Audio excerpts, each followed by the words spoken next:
All right. Anyway, shall we? Oh, what are you cracking? Seltzer. It's nothing interesting. Flavored seltzer. Fine then. You know, we have to properly start the show by talking about something that is truly awesome. And no, John, it is not follow-up, except it kind of is. It's the ATP Store. Yay! Hey! I don't have a Bell Merlin style, but we have the ATP Store back in better than, well, it's just different. I don't know. It's back. It is back. So we are selling some merchandising. We do not have flamethrowers. However, we do have enamel pins. We do have, and we'll go back to that in a second, actually, the classic ATP logo t-shirt that you know and love, a brand new monochrome Pro Max t-shirt, and then the also bordering on old enough to be called classic Rainbow Pro Max t-shirt, which was very popular last time around. So running quickly through these, the enamel pins are excellent. I have several. They are great, and they've gotten better, except not really the pins. The backs have gotten better because by popular demand, we are now sending them along with locking backs. Marco, I do not have any of these locking backs yet. Would you mind telling us a little bit about this magical technology? Yeah, it turns out like those little what were those little black squishy things that came on the last pins? Yeah. Yeah, sorry everyone, those sucked. They came off really easily. And so we investigated for the second run of pins better locking pin backs, and my wonderful wife, Tiff Arment, discovered these wonderful locking pin backs on Amazon, and we asked Cotton Bureau to source them for our new batch. And they basically have some little trick where you have to kind of they hold on more tightly, and then you have to kind of pull them in a certain deliberate way to make them release and come off. So it basically prevents the pin or significantly reduces the chances of the pin getting knocked from the inside of a bag maybe and then falling out the front. Right. It's fantastic from everything I've heard. Again, I don't have any myself, but you should definitely check this out. And I won't mention, because I'm selfish and I want all your money, that you can also get 1 billion of these off Amazon for no money. So we'll pretend that we don't know that and say you should just get another pin. Why not? It'll be great. Well, they don't come with the pins if you get them on Amazon. I got my pins today, actually, and the locking pin backs are basically identical to the ones on Amazon. I couldn't tell the difference between them. So if you have any kind of pins and you want to make sure they don't fall off, just buy it. It's you can buy $9 for a giant bag of these pin backs. And I think what happens is the pins get pulled from the front. It's not like anything hits the back of them. They just get pulled from the front. And if you pull hard enough from the front of them, they'll slide out of the backs. But with the locking ones, that's much, much harder to do. So buy some ATP pins and buy a giant bucket of pin backs to use for all your pins so they don't come off whatever you pin them to. Yeah, but because we love you, we are including the locking backs on all future pin orders. You're welcome. Yeah.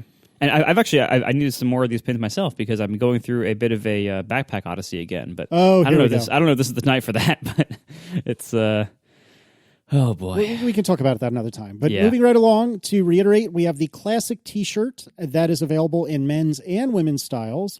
It is available in tri-blend or 100% cotton. There is the standard tee and the premium tee. And this is the most popular of all of our t-shirts, and it is lingering ever longer because it is that great. John, would you like to tell us about the Monochrome Pro Max t-shirt, which is a brand new riff on the classic rainbow one?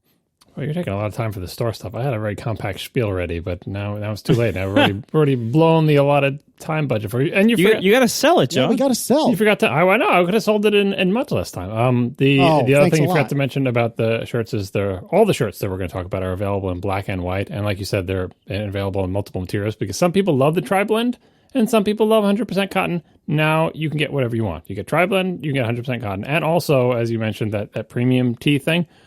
Some people want a t-shirt that's going to last them as long as possible, so they don't have to buy another one because these are expensive t-shirts. We understand that, this podcast t-shirts are not what you should use as a staple of your wardrobe, but as a fun one-off thing, they're great. So if you want to spend more, kind of like Apple, you want to spend more to get an even beefier t-shirt or a t-shirt with better fit, we do offer that option. We realize, yes, they do cost a lot more. That's why we're still offering the regular ones as well. Anyway.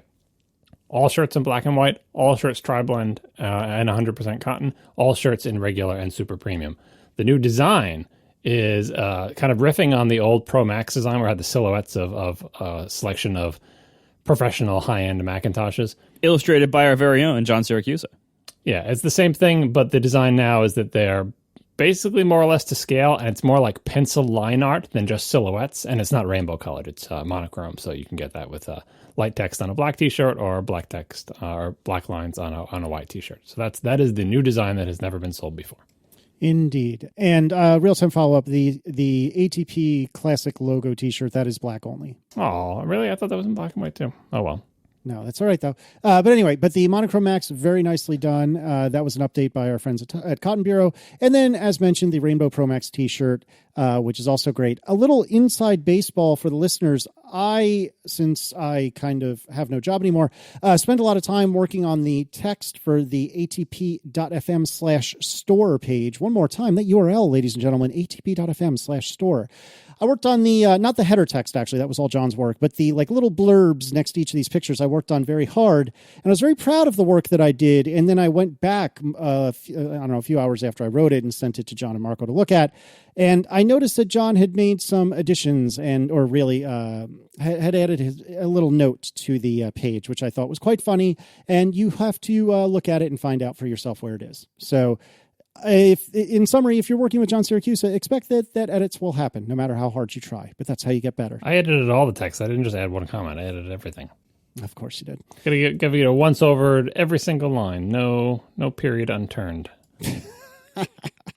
But in any case, we would love it if you could, before the 15th of November, ladies and gentlemen, that is Thursday, not this coming Thursday, but next Thursday, before the evening ATP time, next Thursday, the 15th of November, please place your orders, and we would love it if you did. And these things make great holiday gifts, especially for the nerds in your life or the people in your life who are nerds. They just don't realize it yet. They just need a good shirt to find out. So, atp.fm/store. For the beginning of follow-up, I would like to call your attention to the wonderful Good News podcast, which featured Jeremy Burge in a recent episode. The Good News podcast is 5 minutes or less, generally speaking, pretty much every weekday morning, and they talk about, guess what, good news. And a friend of the show, Jeremy Burge, was on the show, and he predicted a kerfuffle with regard to square versus round waffles, which we talked about a couple episodes back. And so I thought that was quite funny because we released our episode a couple of days after this episode was released. And so he had predicted it even before we spoke about it, which I thought was quite amusing. And he is in 2 episodes of that show, of the Good News podcast. And you should check them both out because Jeremy's awesome. And so is the Good News podcast. Moving on. Friend of the show, John Gruber, has eliminated all doubt and told us that the new Apple Pencil only works with new iPad Pros. Additionally, the old Apple Pencil will only work on old iPad Pros and that 6th gen iPad weird thing that came out semi-recently. So that is good to know. I hadn't thought about that when they made the announcement. I'm a little bit surprised that they're so hardline about it. Like, you understand why the new one, they would make only work with the new one. Because if you buy the new Pencil and you have an old iPad, how are you going to charge it? Like, there's no place to plug it in. It doesn't have any kind of ports or plugs or anything. It's just got that flat side that they want you to shove up against the little flat charging thingy. So I see how that's a problem. Now, I'm sure someone could come up with some sort of little thing that charges the new Pencil just from some flat thing that you put it against. But right now, there's nothing like that. And I'm sure Apple doesn't want... Well, how would it pair? I don't know. Like, I'm sure... Like, there's 2 problems. There's charging and pairing, right? And that's why, like, even if you had an old Pencil and you wanted to use it on a new iPad, say, and you were willing to carry around like a lightning charger for it, that still wouldn't solve the issue of how the heck do you pair it to the new iPad, because like there's no way to adapt. I'm sure someone could figure something out though. Like certainly Apple could have figured something out, and I'm sure there was going to be accessories that you can buy from China or something that will do this. But but yes, it's a very hard separation between the things. And going the other direction, so you have an old Pencil and you want to use a new thing. Well, if you have an old Pencil already, probably you have something you can charge it with. But then the pairing thing, I mean, presumably there's some kind of Bluetooth thing going on in the Pencil, and Apple could have updated the software to find a way to make it pair, but they didn't. So it is just basically a hard line. The old Rolly Pencil is the old world, the new flat-sided Pencil in the new world. And in case you were wondering about that, don't think that you're going to, I don't need to buy a Pencil because I've got an old one. It won't work with the new iPads. All right, moving right along. Something interesting came out recently with regard to laptops with T2 chips in them. It it says all Mac portables with the Apple T2 security chip feature a hardware disconnect that ensures that the microphone is disabled whenever the lid is closed. So this is something that is literally in hardware. And in fact, the paper continues, this disconnect is implemented in hardware alone and therefore prevents any software, even with root or kernel privileges in macOS, and even the software on the T2 chip itself, from engaging the microphone when the lid is closed. The camera is not disconnected in hardware because guess what? You can't see anything when the lid is closed. So that is pretty cool. I don't remember where we found that, but there's it's a PDF, and like Apple has this PDF on their website. We'll put in the show notes that just tells you all about the T2. So this is coming straight from Apple. This is not speculation. Of course, the whole thing about the camera not being disconnected, because why would you need disconnected? You can't see anything when the lid is closed. That's the part where like the 80s spy movie tells you that by noticing slight variances in light, you can reconstruct the image of the surrounding room, even when the thing is closed, right? Which is one of those ridiculous movie things that you would see. But I remember seeing a demo of an MIT thing at one point where they were like using scattered ambient light to essentially see around corners to be able to see what card was completely out of view of a camera, and it was mind-boggling and terrifying. So I bet you could pull something like this off in a movie, and people would accept it. But anyway, the hardware disconnect, that's something I'd love to see iFixit figure out, because the way they make it sound, it's like, two metal things that are pulled apart from each other. And I suppose, like, again, the 80s hacker movie way to do it would be you'd like overdrive the circuit to cause an arc to connect the thing to hook up which also wouldn't work. But anyway, like they're essentially moving two pieces of metal far away from each other when the lid is closed, because there's a hinge going on there. And so there's nothing you can do in software to bridge that gap to turn the microphone back on. And this is to prevent someone from somehow hacking your laptop, and you close the lid and you think everything's fine, and it's closed the lid, but really it's there listening and sending all of your audio to this nefarious person who's spying on you or whatever. So this is Apple bragging about their increased security in their T2 sporting Macs, and all of this is going towards, I'm sure we'll talk about this in the future, this is something that Apple has said themselves, and it will just, the drumbeat will continue as they go on with the T3 and all the other things. They want to make Macs like iPhones. We've talked many times in the past, and there's an old adage in the computer world that physical access trumps all security. So if you have access to someone's PC, as in you're sitting in front of it, you're physically there with it, there's nothing security-wise that can be done on that computer to stop you from getting into it, because there's so many different ways to get into a PC despite any kind of encryption or anything like that, especially if the PC is running, all the way down to those ones that like freeze the thing. And so they freeze the state of all the RAM chips, like literally like with cold stuff, freeze the RAM and then extract like your encryption keys because they're in memory somewhere when your computer is on, right? All sorts of things like that. Just saying, look, security is great. It's great for preventing remote exploits of people attacking your computer over the network, and all sorts of firewalls and all sorts of things to prevent privilege escalation. If you're having, if you connect to the computer somehow, that you can escalate your privileges. But physical, if you're in there in the room with it, or if some nefarious person steals your computer and they have it in their laboratory and like they're physically with it, there's nothing you can do to stop them. And as we know from phones, that has not really been the case for a long time with phones, and that the goal is, even if someone nefarious has your phone, that it's very difficult or impossible, the goal for it to be impossible, to get into that phone. And there are all sorts of exploits that have, made this not true for phones, but every time one of those exploits is found, Apple closes it in the next phone and so on and so forth. So it gets harder and harder. The whole goal of the T-chip architecture for Macs is to make Macs like phones, where there is no longer a blanket expectation that if you have physical access to a Mac, you can get into it. They want to make it more like phones, where you might not be able to get into it, and the goal is you're not supposed to be able to get into it. And anytime you can get into a Mac because you have physical access, Apple goes back to the drawing board and finds a way to close that hole and produces something better. So the Macs aren't there yet, but that's the goal, and it'll be pretty neat when they get there, despite the fact that it will make dual booting and doing what we want with our computers and all sorts of other stuff much, much harder. But that's just the world we live in, and I think it's probably the right move, and I just hope they can preserve as much of the cool, hackery, fun things you can do with computers while they make things more secure for regular people. It's a fine line to walk, but I think they can do it. And then finally, in follow-up, ATP-FM, our website, is now dark mode enabled thanks to friend of the show, Spencer Wohlers, who basically gave me a bunch of CSS to dump in Squarespace. And that's what I did. Hooray! So if you happen to have Purple Safari and you're on Mojave and would like to check that out, please feel free. If you have bug reports, I guess send them to me and I might get to them one day. See, you touch it, it becomes your problem. Yeah, I know. This is what I do, though. I do it for you guys, so you don't have to. No one goes to the ATP website, so it doesn't matter. But everyone's going to go there because they're going to go to atp.fm/store, right? And then they'll see the ATP website. And if you're running Mojave and you have dark mode enabled and you're running Safari Technology Preview, affectionately known as Purple Safari, then yes, you too will see dark mode, which is exactly like light mode, except basically reversed. It's not very exciting. It's not a very exciting website. We were sponsored this week by Hover. Visit hover.com/ATP to learn more and get 10% off your first purchase. Get a domain name for whatever you're passionate about. Hover is an awesome place to buy and manage domain names. I'll tell you what, these days, you want your own name to just manage your own identity.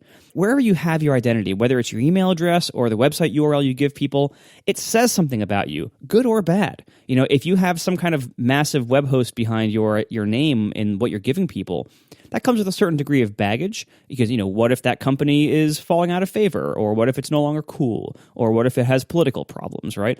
And it also just kind of shows like you're not established very well, or you're not really saying something with who you are. Hover can change that for you by giving you a domain name. Your email address can be your name at whatever you want. Your website can be whatever you want, .com or .info or .plumbing or .design, whatever it is.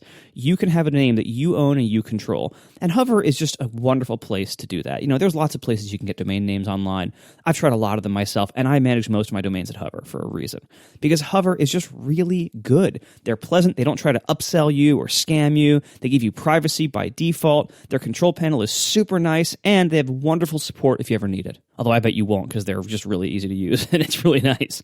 But I highly suggest, once again, check out Hover for a domain name. You can control your own identity, control the branding that you're showing the world. It really makes you look better when you have your own domain name. So visit hover.com/ATP to learn more and get 10% off your first purchase. Hover, get a domain name for whatever you're passionate about. We have had a busy week. I had a very busy week, as did Marco last week, when we kind of turned our worlds upside down in order to go to Brooklyn on a whim, if you will. But Marco, you really missed the city a lot, and you decided to go back, if I understand things correctly. So tell me about this. To make a long story short, I'm sitting here with a 12.9-inch iPad review unit and pencil and keyboard. So jealous. By the way, some quick real-time follow-up. I realized right after we finished the last segment about connecting the old pencil that there is indeed a way to do it with all Apple gear. You can plug using a USB-C to Lightning cable. Mm-hmm. You can plug the C end into the iPad, the Lightning end into the kind of gender changer adapter for the pencil that lets you plug an iPad plug into it to charge it. So I had, C to Lightning to flippy dongle thing to pencil. And so I plugged it all in to see if it would pair, and it wouldn't. So there is a way indeed to plug the old pencil into the new iPad very indirectly, but it doesn't do anything. Oh, my word. Anyway, so I was able to ask some questions of some wonderful Apple people who gave me very generously gave me some time. I asked a whole bunch of nerdy questions, and I don't really. This was literally a few hours ago, and so I have not had a lot of time to formulate my own impressions of this device, with a few exceptions. But for the most part, I haven't had that much time. All the official press reviews all hit this morning as we record. So if you want a review from somebody who's been using it for more than a couple hours, I would suggest going to those. And maybe next week, after I have had more time with it, I will have more to say. But for now, I don't know. What do you guys want to know? I mean, you had some pretty good questions earlier. What do you want to know? Did you ask Apple most of the things that we asked you to ask Apple? Yeah. So okay. To put this in context too, like I've had a couple of fortunate occasions in the past where I've gotten the chance to ask Apple people questions. And you have to understand, and you see this a lot, like in the reactions whenever Gruber has an exec on the talk show. Like, you have to understand that Apple people are not going to tell you all their secrets. They're not going to tell you about future products. They're not going to say anything that makes the company or their products look bad. So there's certain questions aren't even worth asking. These all have limited time. Like, when Gruber's on the talk show with an executive, he has 45 minutes maybe at most. Like, the press briefings are 20 minutes to a half hour at most. So there's not a lot of time to ask questions that you don't think you're going to get a useful answer on. I did ask a few of them anyway. So I didn't get a lot of solid ground on things like, price increases and everything. I did find out though about the headphone jack removal on the iPad Pro. That basically literally just doesn't fit. The main issue with the iPad Pro is the thickness. And while the headphone jack would indeed probably still fit on the outer edge, it would have to protrude into the case, into where the screen area is. And it doesn't fit behind the screen. That's the main problem with that. And I'm kind of looking at it, I'm kind of surprised that USB-C ports even fit. But I think the answer of why the new iPad bezel is exactly the size that it is probably that the USB-C port just barely fits. And I bet if you look at the teardown that iFixit will probably publish sometime in the next 24 hours or so, I would guess that there's very little clearance between the USB-C port and the screen behind it. That's something that people pointed out after last week's show. We were talking about USB-C on the phone, and I think you, Marco, mentioned that Lightning still has an advantage because it's thinner. But many people pointed out that the new iPads are thinner than any of the current iPhones. In fact, thinner, I think, than any iPhone ever made. Yes, by a lot. They have USB-C, and yet it has USB-C on it. I think that the argument for the phone, though, was always not that you couldn't fit USB-C in any of the phones, but that ideally Apple would still continue to like to make the phone thinner. Just because thinner would mean lighter, thinner means more room for a case, thinner means more room for a larger battery case. It just, the naked robotic core, that there's room to make it thinner. And if you could get the iPhone 10, but have it half the thickness, and then put a chunky case on it or something, it would be a better, lighter phone than the current one. Obviously, setting aside battery life and all the reasons why it's not thinner. But I'm saying all other things being equal, if you could find a way to keep the battery life but also make it thinner, would be good. On the other hand, I feel like making the iPad half the thickness of the current one, you start to run into issues with now it has to be a bendy material because it's so large and you get so much leverage if you have any kind of fulcrum in the center, like your knee or something. If it really is half the thickness, or it has to be bendy at a certain point. Same thing with the phones. I mean, at a certain point, if you make your phone too thin, it has to be bendy. But we're not at bendy materials yet, so I feel like the phone can get thinner easier than the iPad because you have less leverage to bend a phone. Although talk about the iPhone 6, we've already seen. Depending on what the phone is made out of, and if it doesn't have enough spring back, you can bend it already. But Lightning on the phone gives Apple the ability to make the phone even thinner than the current iPad, which would be advantageous for the phone, again, assuming you could fit the battery and assuming it can be springy or whatever, but perhaps not advantageous to the iPad because the challenges are so much greater. Probably similar in the way that Force Touch isn't on the iPads because just the physical realities of having a larger surface area to figure out where to put all the force sensors and bending and all the other stuff. Anyway, all this is to say that, the headphone thing, that's interesting information that they couldn't get it to fit, but USB-C barely fitting makes total sense to me, especially since it's a computer standard.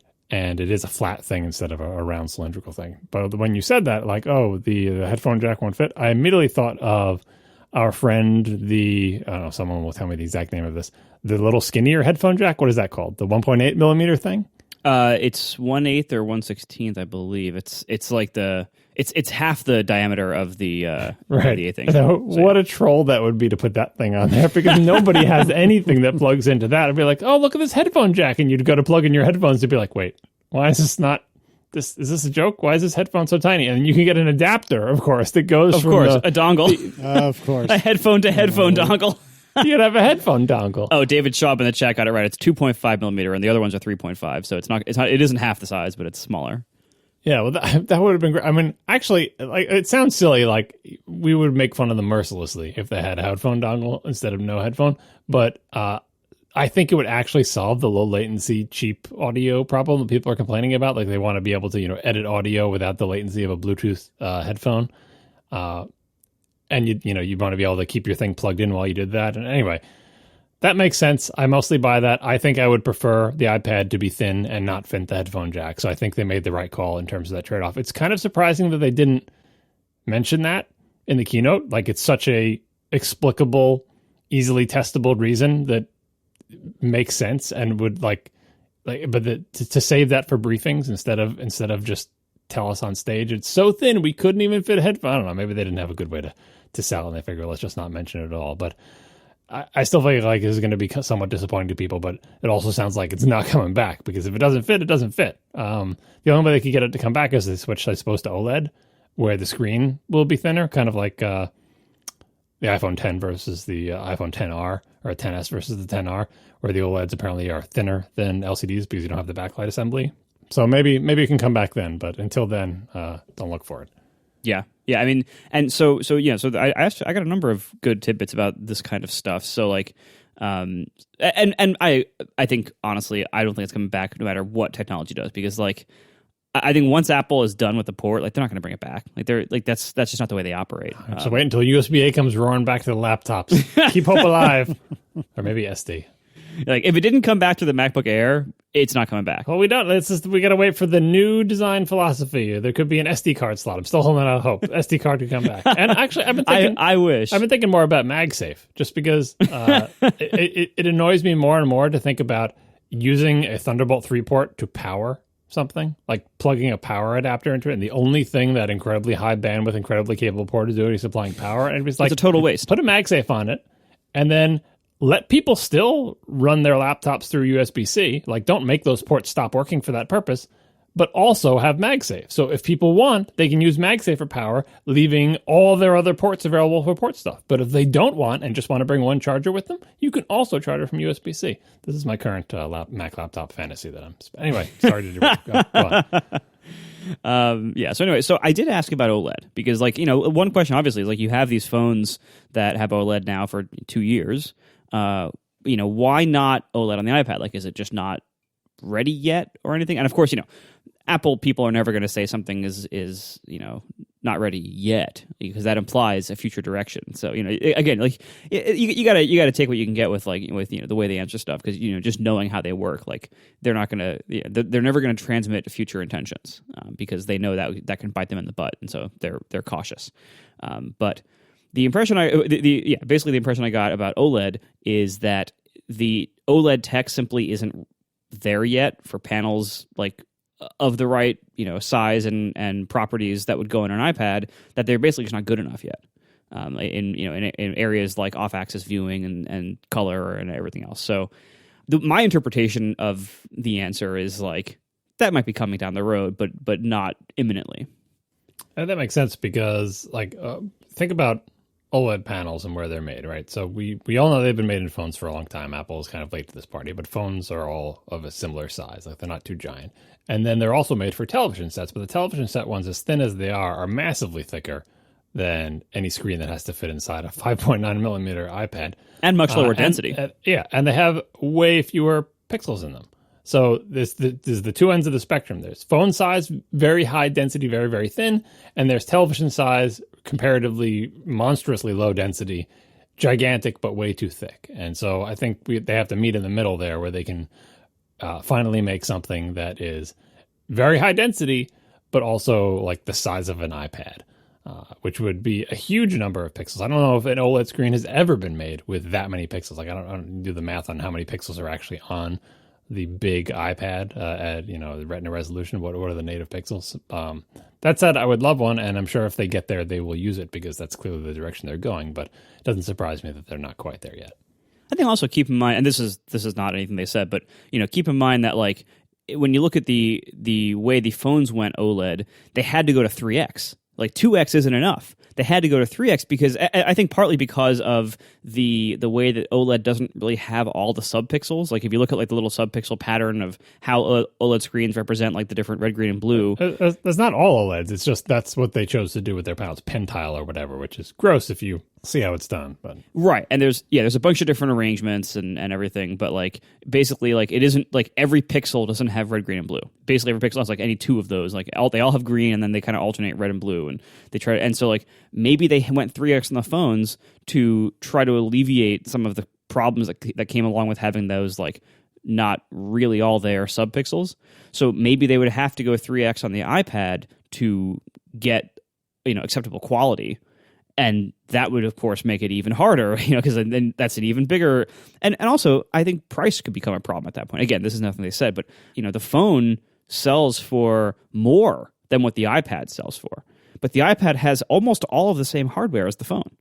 So you basically have a larger panel and a few other extra things, like the bigger GPU and everything. And the phone has more cost in the cameras, maybe, but, like, the iPad has some pretty major costs that the phone doesn't have or has smaller ones of, but sells for less money. So I would imagine there's also like an economic issue there of like you probably can't put an extremely cutting edge OLED 3x panel and get enough of them to supply all the iPad Pros necessarily in 2018. So anyway, so I had a bunch of other like miscellany that I asked before I got into some of the good stuff. I did ask because I was so concerned about my fingerprint pad from my 10.5 FingerPad Pro that's just covered in smeary, greasy fingerprints all the time. I asked if there was any change to the oleophobic coating. No, there isn't. So that's unfortunate. It's the same oleophobic coating as before.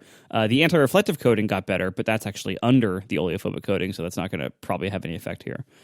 So unfortunately, the new one is going to be probably just as fingerprinty as the old one, and that's a shame. The rear camera, there's been a lot of question about what the rear camera is. Is it the 10R camera? Why is it different in certain specs? And the answer basically is that it's a whole new camera, but it's roughly comparable in most major ways to the one that's in the 10S and 10R. So it supports Smart HDR. It does not support portrait mode, but just impression wise, like it's freaking huge. Like the camera looks massive. It actually looks kind of cool.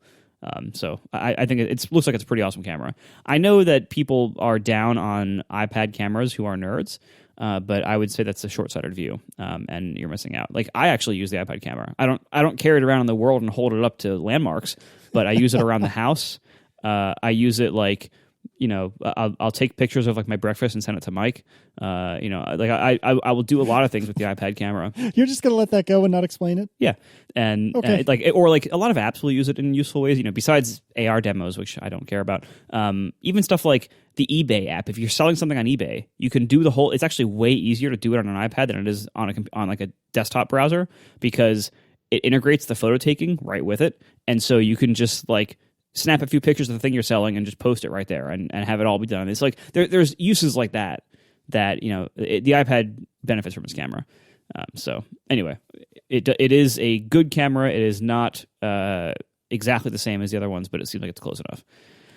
I asked also, the iPad is it's marketed seemingly as a portrait device. Like the logo on the back faces a certain way. Like the logo on the back only looks right when you're in portrait. Yet the way that I use it is in a keyboard case, and the way a lot of people use it is in landscape, like a keyboard case. I asked, if there was like something behind that, and I think I provoked some thought. It didn't seem like a lot of people ask that. There were a number of responses to my questions that indicated that not a lot of people asked the kind of things I was asking. But I think a lot of it was just like legacy, it was always designed that way, and also it matters less and less, because now since there's no more home button, the official orientation of the device in hardware matters less because you see it less. Like when it's in landscape, you don't have this big circle on the side where the home button is. Like you do still have certain things that are, not on all four sides. Like you still have the positioning of the sleep wake button, the volume buttons, and the Face ID camera being significant things that are only in one spot. But otherwise, the only time you would notice that your iPad is in the wrong orientation if you have a keyboard case connected to it is if it boots and you see the Apple boot logo. But you don't reboot your iPad that much. And now even the keyboard case covers up the back. So you don't see the Apple logo on the back being sideways either. So that was interesting, I thought. I asked a lot about the smart connector. the original smart connector for the first iPad Pro, so for any listeners who aren't following along, that's the little 3 dots that the keyboard plugs into. And Apple advertised it as a thing, and it was positioned as the kind of thing that like other people can make accessories for it besides Apple. And in the 3 years since the iPad Pro has existed, has it been about that long? Something like that, yeah. So in like the three-ish years that the iPad Pro has existed, I think only 2 non-Apple smart connector things have ever been made. They were both by Logitech.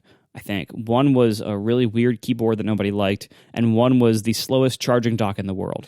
And so I asked about this, and because now the new iPad Pro still has a smart connector, but now it's in a different spot, and only Apple's keyboard uses it. Basically, the gist I got is that this could theoretically be used for other things, but that it's still really pretty much only designed for keyboards.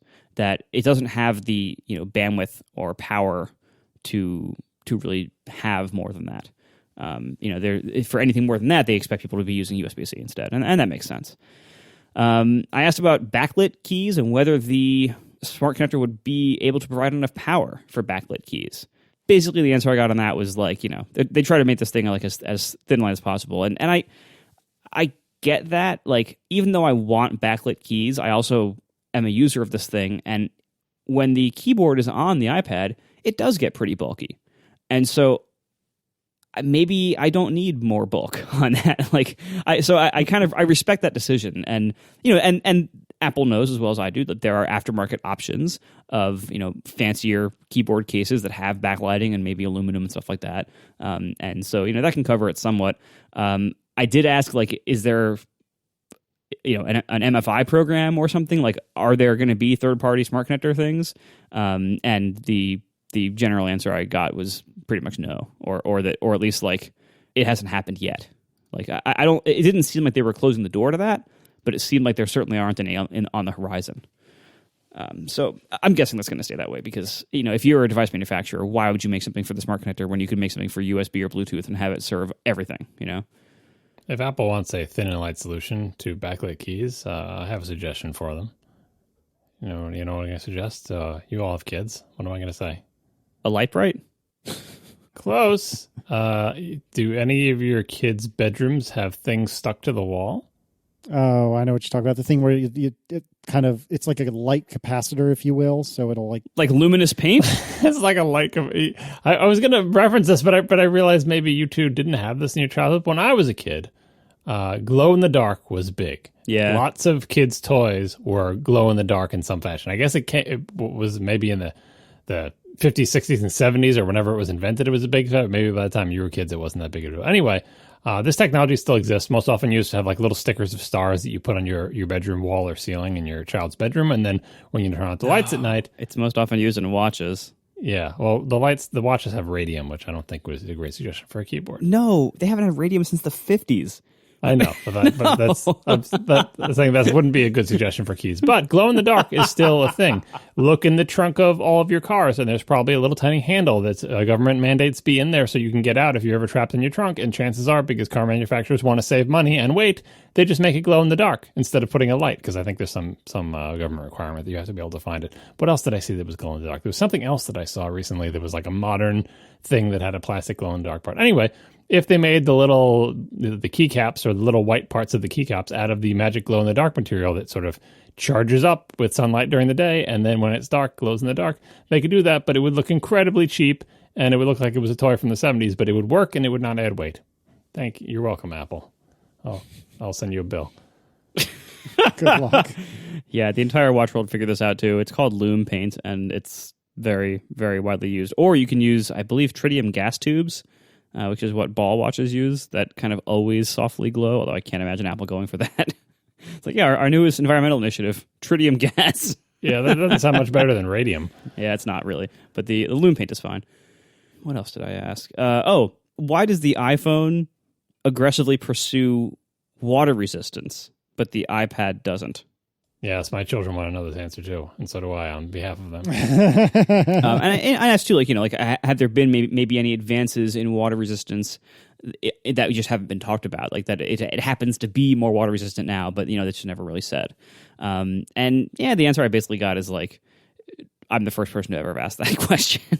Oh, come on. That's just, they have to, like, I have a better answer. The answer for them is, I mean, I don't know. The answer is like that it's more like a computer or a laptop and you wouldn't stick your Mac underwater and therefore it's not a concern. I mean, the real answer, as we've talked about before, is and Casey, I'm sure, has argued for Mac laptops to be more water resistant. Yes. Like, I would say, well, it's more like a laptop, so it doesn't have to be. No, you're taking the wrong idea from that. In fact, iPads should be waterproof, and laptops should be way more water resistant than they are, because we all live in the world where we have drinks and there are computers and there are iPads and there are phones, and yes, maybe you're less likely to drop your iPad off the edge of a boat into the water than you are your phone. But who knows? Like, people are, to Marco's point earlier, take pictures with their iPads and stuff like that.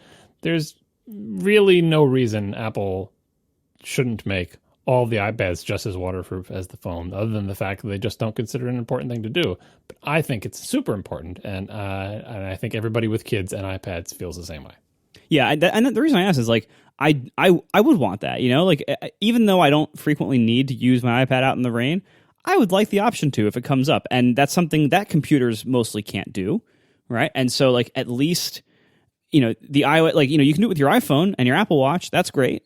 It would be awesome if the iPad could be like your any conditions computer, and you wouldn't have to worry about that. In practice, I don't think I've ever heard of anybody liquid damaging an iPad, but I'm sure somebody like Casey could figure it out. But here's the thing: if any iPad is easy to waterproof, it's the one with only one remaining port. Right. Well, all those speakers, though, I think the speakers might be the hard part. I know, but I feel like the watch has solved that problem. Sealed speaker chambers that expel water and all the other jazz. Like, the watch is much more complicated to waterproof than the current iPad, the iPad Pro rather, because it's literally just got one hole in it. That's all, and then the speaker grills. But again, you seal off the speaker chambers just like they are on the watch, and deal with the one USB-C port. Like, the thing practically looks like it's waterproof now. Not that I think anyone should go and test this, but look at it. Like, do you see any place where water can get in besides the speaker holes in USB-C? Are there creases? Are there gaps? I bet the thing is, completely sealed up. Yeah, I don't know. I have a feeling it would be hard to make the speakers be good and waterproof. Like, the speaker on the watch doesn't need to be good. It just needs to be, like, barely there, They made the speaker on the watch louder. Anyway, I feel like this is within Apple's grasp, and it would be a useful thing to do. And in terms of water resistance, like, maybe it is. Like, if you spill a drink on top of your iPad and the water just sort of runs off the edges, it's, does capillary action suck it into the speaker holes, or does it just, do you just wipe it off with a paper towel and you're fine? Like, yeah. It might be more water resistant than we think, but the fact that Apple does not tell you that it's waterproof, basically, please do not use your iPad in the bath, right? Do not drop your iPad into the water. Do not use your iPad in the rain. Makes me think that it is vulnerable in ways that it doesn't need to be. So, yeah. Apple, if you're listening, please make waterproof iPads. Well, I mean, it took Amazon a long time to even make a waterproof Kindle, and that's one where, like, a lot of people like to read on the beach or in the bath. And like, it took that, so like there was clear demand for that, and it took them a long time for even a simple device. So maybe there's something to, like, larger devices being harder. Well, the Kindle doesn't cost $2,000, so true. Yeah. Please make my $2,000 iPad waterproof. It's more important than my $99 Kindle. Yeah, fair point. I did ask John one of your pet questions. I asked basically, is there anything that we are losing by leaving the Lightning ecosystem and going to USB-C, like the example that you cited, which is that the USB-C charging cables are, like, thicker and bulkier and less flexible than the Lightning ones, or than the USB-A ones in the Lightning world. Like, the USB-C Lightning cables are, like, much thicker, and the connector is bigger and everything else, as you described last time. You didn't feed them that answer, though. You just asked the question, right? Well, I use that as an example of, like, the kind of thing. Oh, you ruined it. Sorry. I just want to see if they have the same thing, because you got to answer it in an innocent way. Like, because they could just say, no, we're not losing anything. Then you pull out what about the thinner cables? But I would love to see if they came up with that, and they probably wouldn't have. It's not going to tell you anything bad. I'll tell you what, though. I have the 1 meter cable, so, like, and it's basically the same specs wise as the power cable that goes from the USB-C brick to MacBook Pros for the last 2 years. So it's a USB 2.0 data only. It's not really meant for high-speed data. 2.0 data only, and typical white C2C cable. But it feels like it's thinner and more flexible than the 2 meter one that comes. Like, so I don't know if they just didn't need as much stuff inside to make a shorter one, but it does feel better. It's not quite as flexible as an old Lightning one is, like a USB-A Lightning one, but it's really close. I would say it's close enough. So that might not be an issue anymore. How long is the hard plastic connectory part? It's the same as the USB-C Lightning one. Do you remember? Do you remember the? I think it was Lightning cables in the beginning had longer, stiff plastic sections, and then they shortened it up at some point. Am I crazy for remembering that? I think you're right. No, I think you're right. That was a while ago. Anyway, and I also asked, why go to USB-C, at all, and why do it now? And the answer I got was very interesting. Basically, it seems like one of the things they were really aiming for here was pro display use, external displays, and USB and Lightning was not designed to handle 5K displays. So to add enough bandwidth or whatever to Lightning to make it handle a 5K external display would have required updating the Lightning spec, getting new circuitry, new cables, an updated connector, maybe something about Lightning would have had to change to support that much bandwidth. Rather than make that change, they decided to just go to USB-C because it could already do it. And so I'm a little curious, and I didn't ask this, I didn't really have time, but from the software side, it seems like a pretty big decision to make for such a probably rare use case. I don't think there's that many people doing external monitor work on 5K monitors with iPads.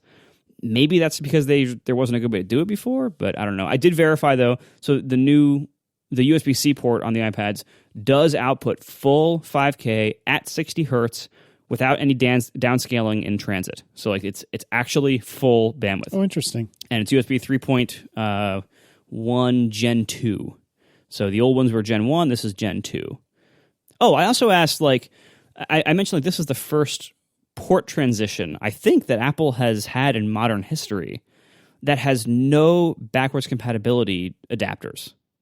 If you have Lightning devices, you can't connect them to the iPad Pro at all through anything. When they went dock to Lightning, there were dongles. When they went USB-C to A, or A to C, there are dongles. When they went FireWire 400 to 800, there were adapters. It seems like they, Thunderbolt, there's always been adapters. I don't think there's ever been a time when in one generation they've changed a port and all the old stuff could not even be adapted to it. So if you have Lightning docks or Lightning audio garbage peripherals or anything like that, you just can't plug them in here. What about the adapter you just talked about using for the pencil? I was going to say that the Lightning cables are the wrong gender plug, but I didn't think about that. But I'm guessing it won't work for the same reason. Because I asked this and I got a surprisingly technical oriented answer of basically the way you would have to negotiate what's plugged into it. It would be very hard to design the kind of adapter. So it sounds like it's not in the cards. It sounds like the impression I got is that it's not that they just haven't shipped the dongle yet. It sounds like they're not going to. Back up a second. I think I missed your answer before of are there any disadvantages to going from Lightning to USB-C? And you described your examples of downgrades, but did Apple say anything? Did they have anything to offer? Not really. All right. Just making sure that we get their non-answer on the record. No, I mean, again, a lot of the stuff is going to be me asking a very probing question and getting not really the answer I was looking for, but other interesting information, at least, That the USB-C monitor one, the external monitor one, I'm sure is 100% true and makes, some kind of sense. But as you noted, that is a rare enough use case that I have to think strategically that it's not just that.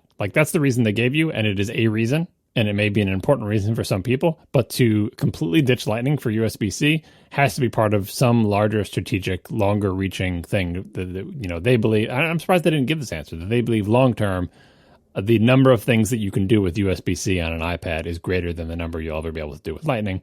So it's not just about external monitors. It's basically about, as we've all said, going to a standard port that has more capabilities, whose capabilities have been expanded within the same connector and parameters and probably will be. At a certain point, I'm sure the iPad Pros are going to, have Thunderbolt if they possibly can, just because it's the same connector and they'll just creep up there. That's the more strategic answer that I guess they didn't give because it hints at future things that haven't been announced. And then you would have come out and say, oh, Apple promises new, USB-C peripherals to do these amazing things. So instead, they just gave you the one concrete use case for this iPad Pro that they have announced, and it's a real thing. You can do external video, and they're just going to say, use your imagination, but we're not going to talk about that other stuff. I also asked a lot about like USB-C hubs and power and things like that. And I got to say, it was all good stuff, basically. So number one, right here, I'm going to knock on the microphone here. I finally have my little USB-C power brick from Apple. And for some reason that the people I spoke to today weren't aware of, you can't buy it separately. I don't know why. I'm guessing this is a temporary oversight. They didn't seem to think this was a decision. It sounded like it was just like, oops, that should be available separately. But it is a wonderful little power adapter. It is approximately the same volume as the old iPad little, 10-watt brick that came with pretty much all iPads before this.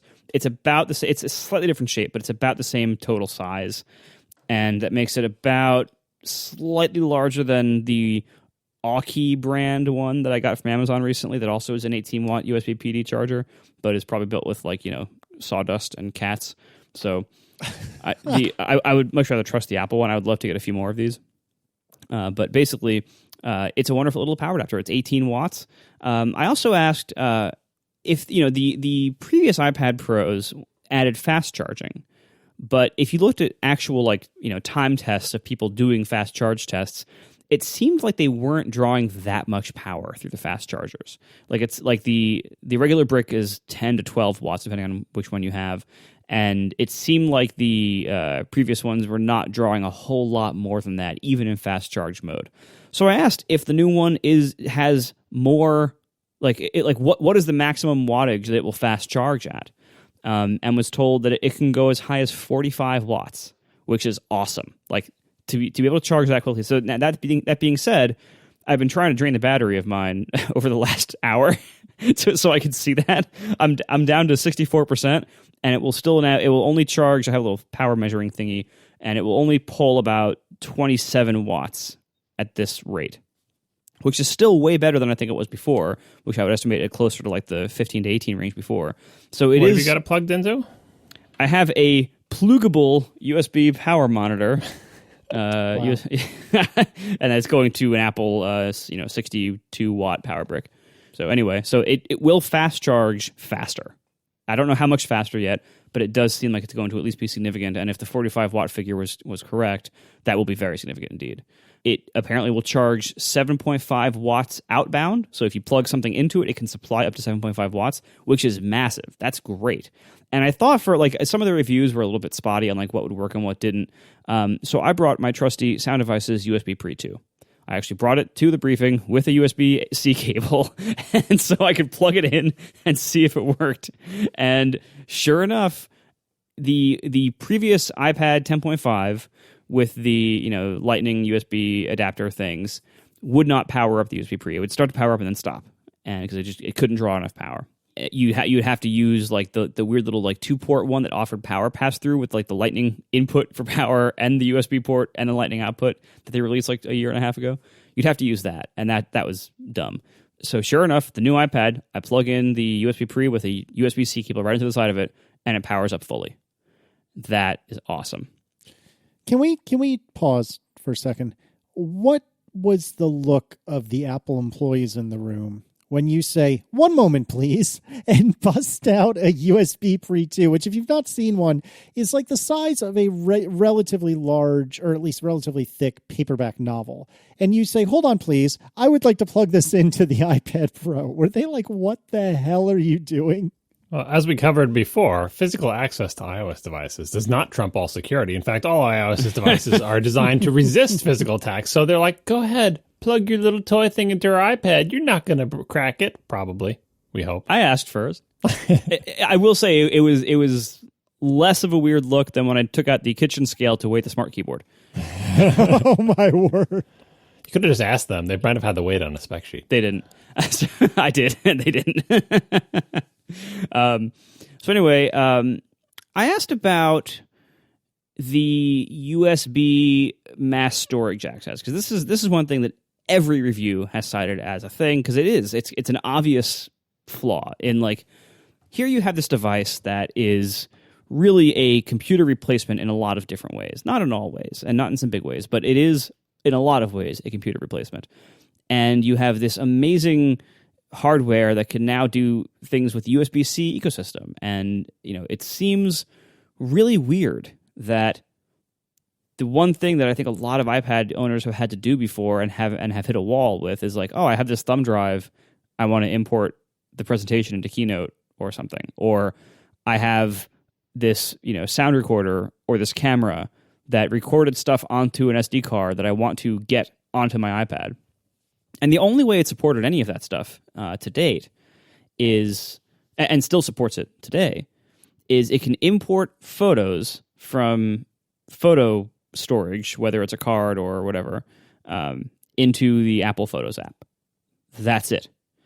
And the hardware support is there for more than that. Like, third-party apps are able, like, there's a few things. I think Jason's talked about these before. There's a few, like, I don't know, SanDisk things or something, some brand that, like, sells thumb drives that can work with your iPad. But that's because they have a custom app that is basically directly accessing the USB port and like, writing its own file access stuff, basically. And that's stupid. Like, they shouldn't need to do that.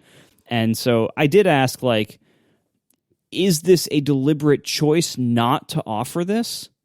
Or is it just kind of like you haven't gotten there yet? And of course, that is implicitly a question about future Apple products. So I didn't really get a straight answer, but I did get, questions like, what would you use that for? And so it does seem to be the kind of thing. It didn't you seem had like answers for that, right? Like, of course it did. Use that for? Of course it did. So it didn't seem like the kind of thing that they were being dismissive about.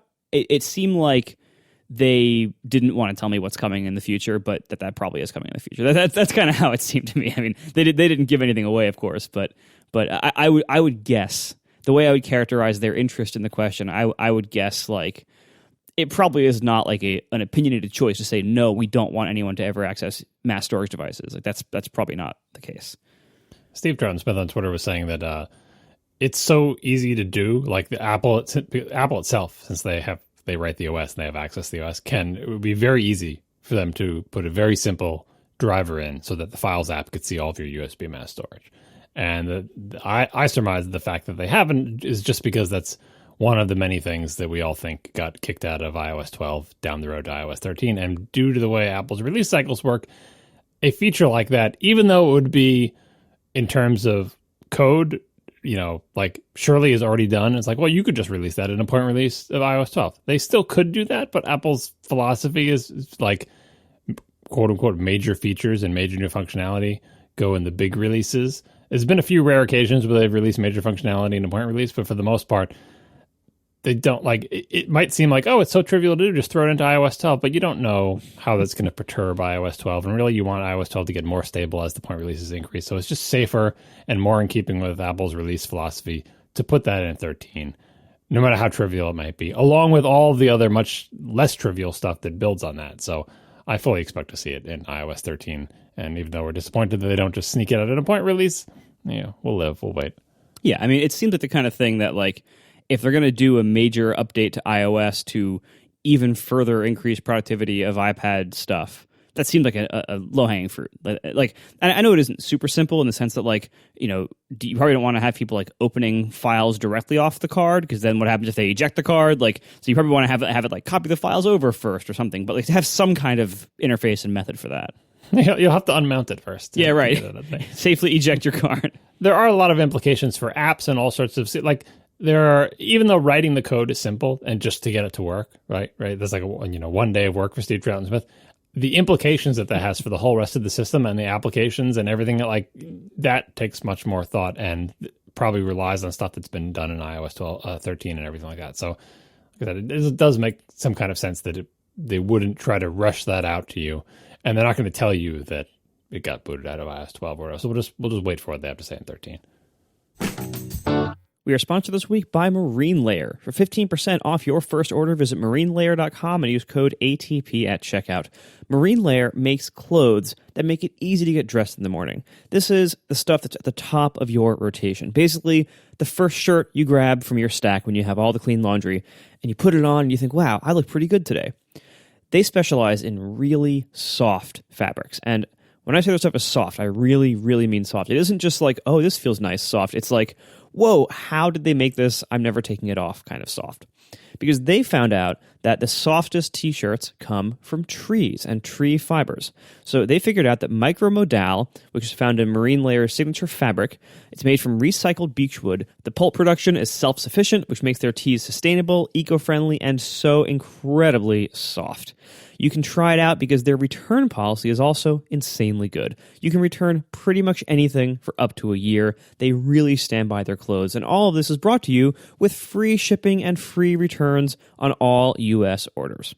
Now, I now have some Marine Layer clothes. Our saleswoman, Jessie, had some last time to tell us about. And now I'm telling you, I have some now too. And I got to say, it's the real deal. They are really, really soft. They feel great. They fit nicely.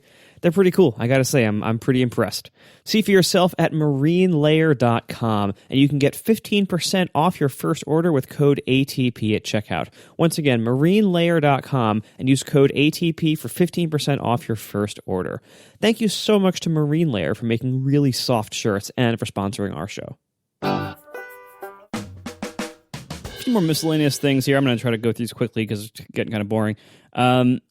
The new USB-C to headphone adapter is a standard USB audio device. Works with Macs, works with anything. You can plug it into a hub. Which is interesting because one question I asked is what are people supposed to do if they want to listen to headphones and charge it at the same time? And the answer basically is you can now use hubs for that. Which is not a great answer. I wish there were better solutions, but that is an answer in the sense that all standard USB-C hubs work. And as long as they are standards based, they should and generally will work. So if you want to have charging while having something else plugged in, you can do that the same way Casey's doing it with his dumb 12-inch laptop. You have a power pass-through hub, and you plug the power cable into the power pass-through port, and then you have, you can plug whatever else you want into the other ports the hub offers, which is way better than the old weird lightning thing you had to buy from Belkin to do this on the iPhone. It's still a dongle, it's still a hub, but it's less horrible than other ones, I guess. So you can hog the one USB-C pass-through port that's not used for power and use it for your headphones. It also would have been better if they made a USB-A to headphone adapter, because most of those, as we pointed out, most of those hubs don't let you multiply your USB-C hubs. You usually just get one in and one out, but there's usually tons of USB-A anyway. Yeah, exactly. Basically, the answer to a lot of my what's the official way to do this now, or what should people do to solve this issue? The answer to a lot of that was basically USB-C hubs. Because I think Apple likes them a lot. Talking to iPad people, talking to Mac people, it just seems like Apple is a big fan of USB-C hubs. So maybe they've had better luck with theirs than I have with mine. I hope so. Anyway, I also asked, why just one USB-C port? Because it seems, for this exact reason, it seems like you would want two, in an ideal world. I know Apple's not going to give us 6, right? But 4, north, south, east, west. There you go. But it wouldn't be bad to have two, because then you could have power input along with a peripheral of some kind, whether it's headphones or something else. That seems like a fairly common thing. It's if you're going to use the port at all, you probably want two of them. Right, Casey? Oh, yeah. Two would be lovely. It would be 100% more. Yeah. So anyway, otherwise, I think that covers a bit all the USB-C stuff. Well, what was their answer to the why isn't there two? Oh, the non-committal, what number of ports would you like? Why? So again, this is I don't mind that. In these very few chances I've had to talk to people at Apple in this kind of capacity, I think there about half the value of it is for me to get answers to little nitpicky questions. The other half of the value is for me to make my case to people who are pretty strong decision makers probably in these areas to say here's something I care about that I would like you to address, right? And I really take that opportunity very seriously, and I really treasure the chance to do it, as I'm They sure. see you coming a mile away. It's like, if Mark Webber asks a question you don't want to answer, just ask him what he thinks about it.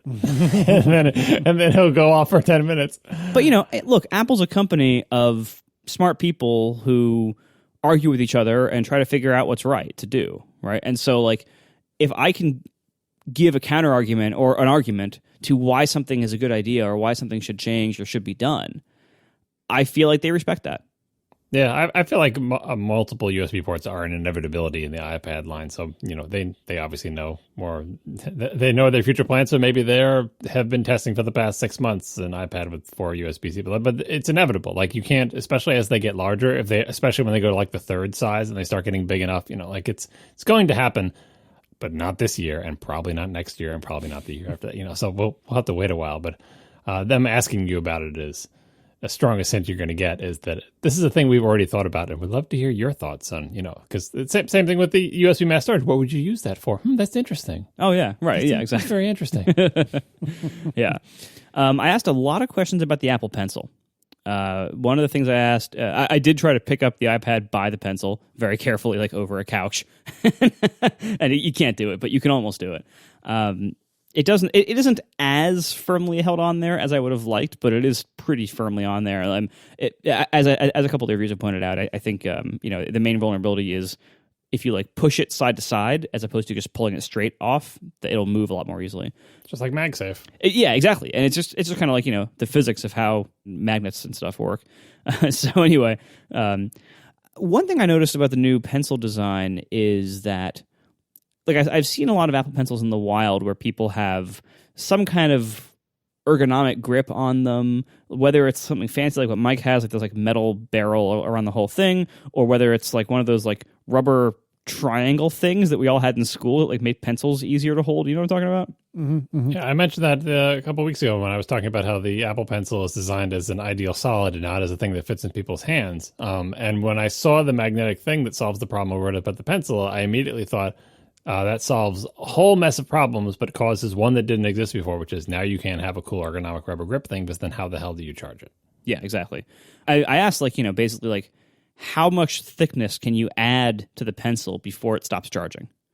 And the answer was not much. Like the answer is 0. Do not do that. It wasn't 0, but it's like, on the order of like, 1 or 2 millimeters. So like, you could maybe do like a vinyl wrap, but not like a case, like, or not like a grip or anything like that. Like anything like that is going to make it too far from the inductive charger to charge. You gotta have, this is starting to get into nightmare territory, but you got to have something that is kind of like a creature that opens up, like that. It's like a rubber thing with like, they make like those toys that are they're like rubber with metal armatures inside them, like that it would open up so you could attach it and there would just be a thin film between it. And then when you take it off, the little nightmare creature thing clamps down again.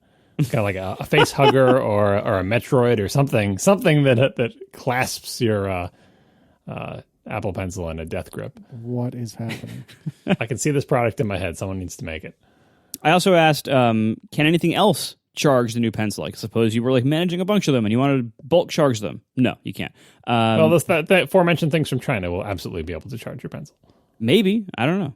Yeah, because it's just inductive charging. Like, it's not rocket science that someone will easily be able, unless they put DRM on the charging of some kind, some sort of security thing. Like, I'm not talking about pairing, but just purely charging. Someone will be able to make something that does. Now, whether someone would want to make something that does it, like, where would you put that and what would the use case be? I don't know, but technically it seems like it should definitely be possible. I mean, one use case would be like, suppose you have like a big fleet of these in like some big office or school or something. Yeah. You want to like bulk charge all the pencils at night, but it seems like now that you can just stick them on top of the iPad, it seems like that's really the answer. Well, that'll actually be interesting. Like, we talked about the pencil canoes in Apple stores where the pencils are, so they don't need the canoes anymore because they can be stuck to it. But if anyone had a need to potentially bulk charge a bunch of Apple Pencils, it might be Apple stores. So maybe Apple stores will have somewhere in the back room that exact thing you just talked about. Yeah, the secret bulk pencil charger. Mm-hmm. I asked if the charge rate is slower now that it's inductive. Didn't get a strong answer on that, but the answer I got is a good explanation at least, basically, or a good dodge at least, basically. Like, it matters a lot less now because like the pencil will so rarely have to charge from 0 now because it's, if you can just stick it on top, it's going to be 100% charged almost every time you pick it up.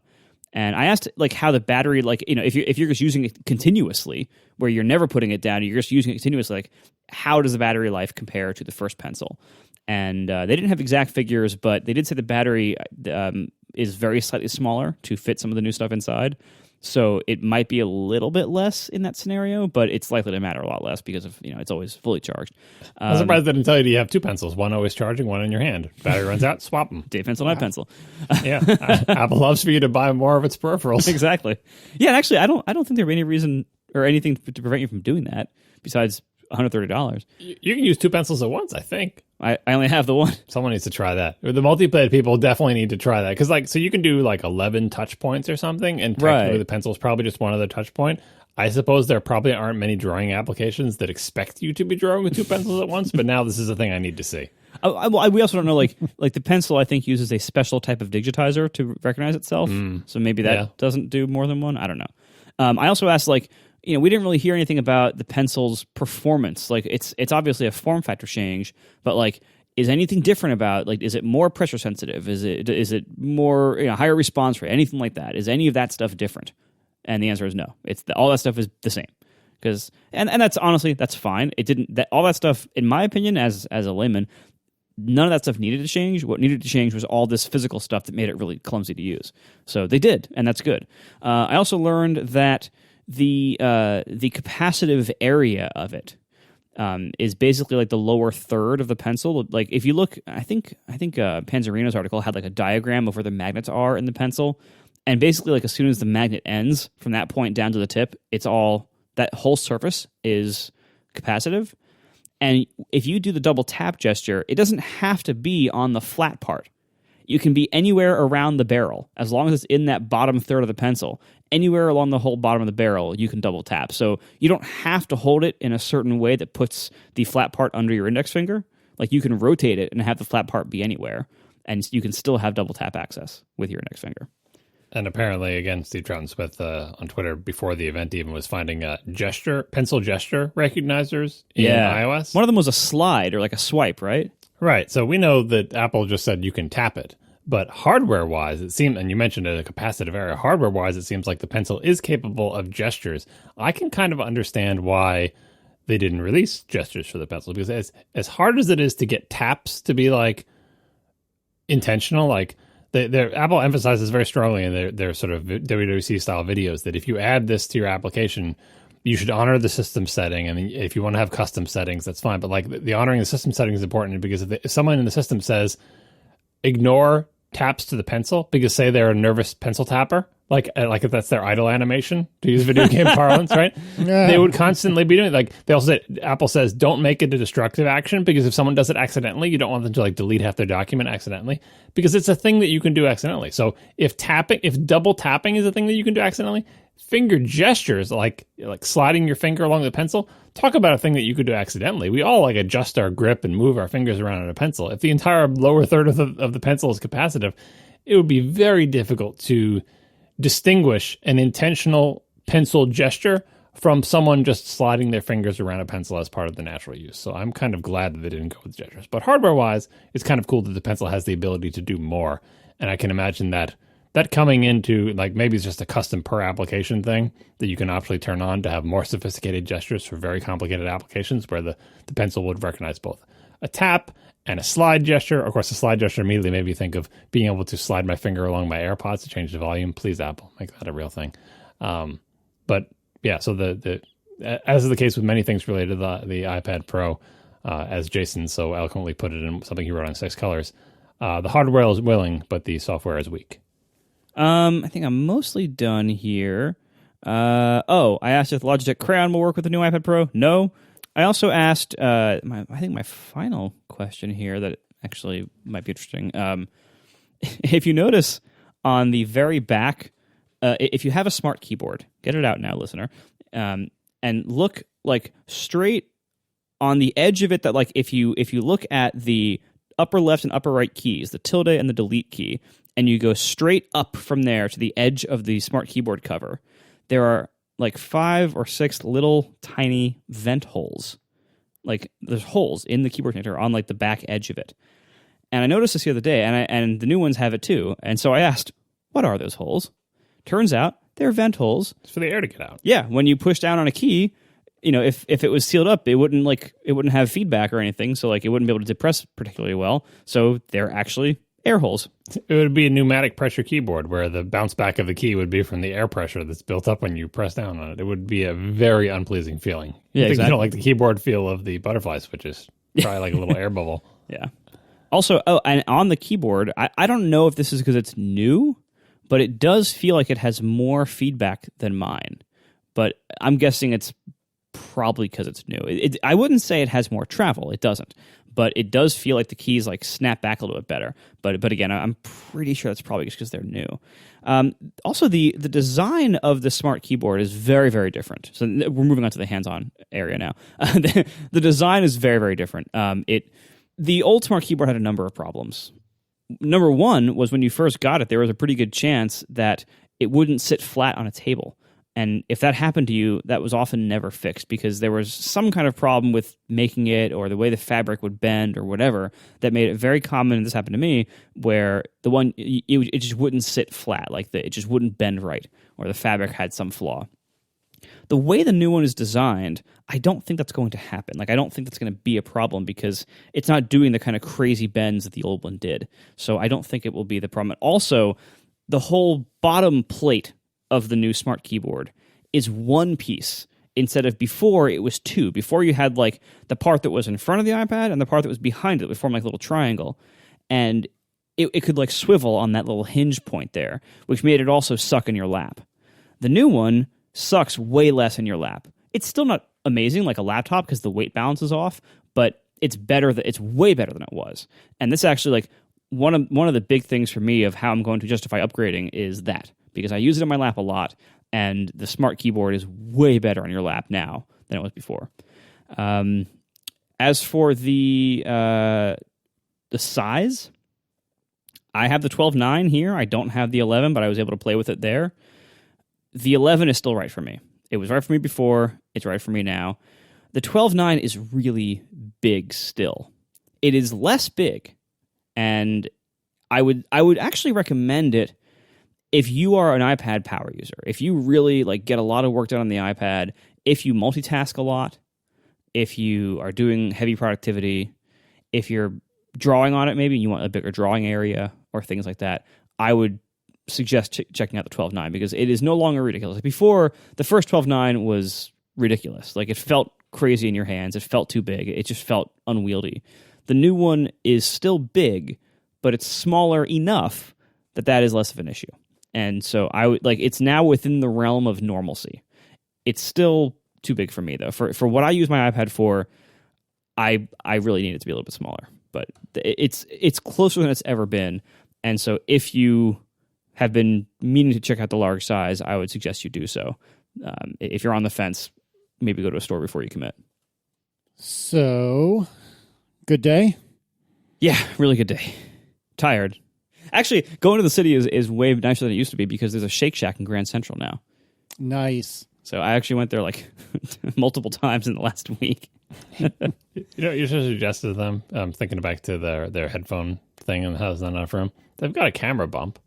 Obviously, the camera is a little bit more important than the headphone jack, but you can put a headphone jack bump in there. Like that's what Samsung would do. Oh God! You tell Apple that's what Samsung would do, and they'd say exactly.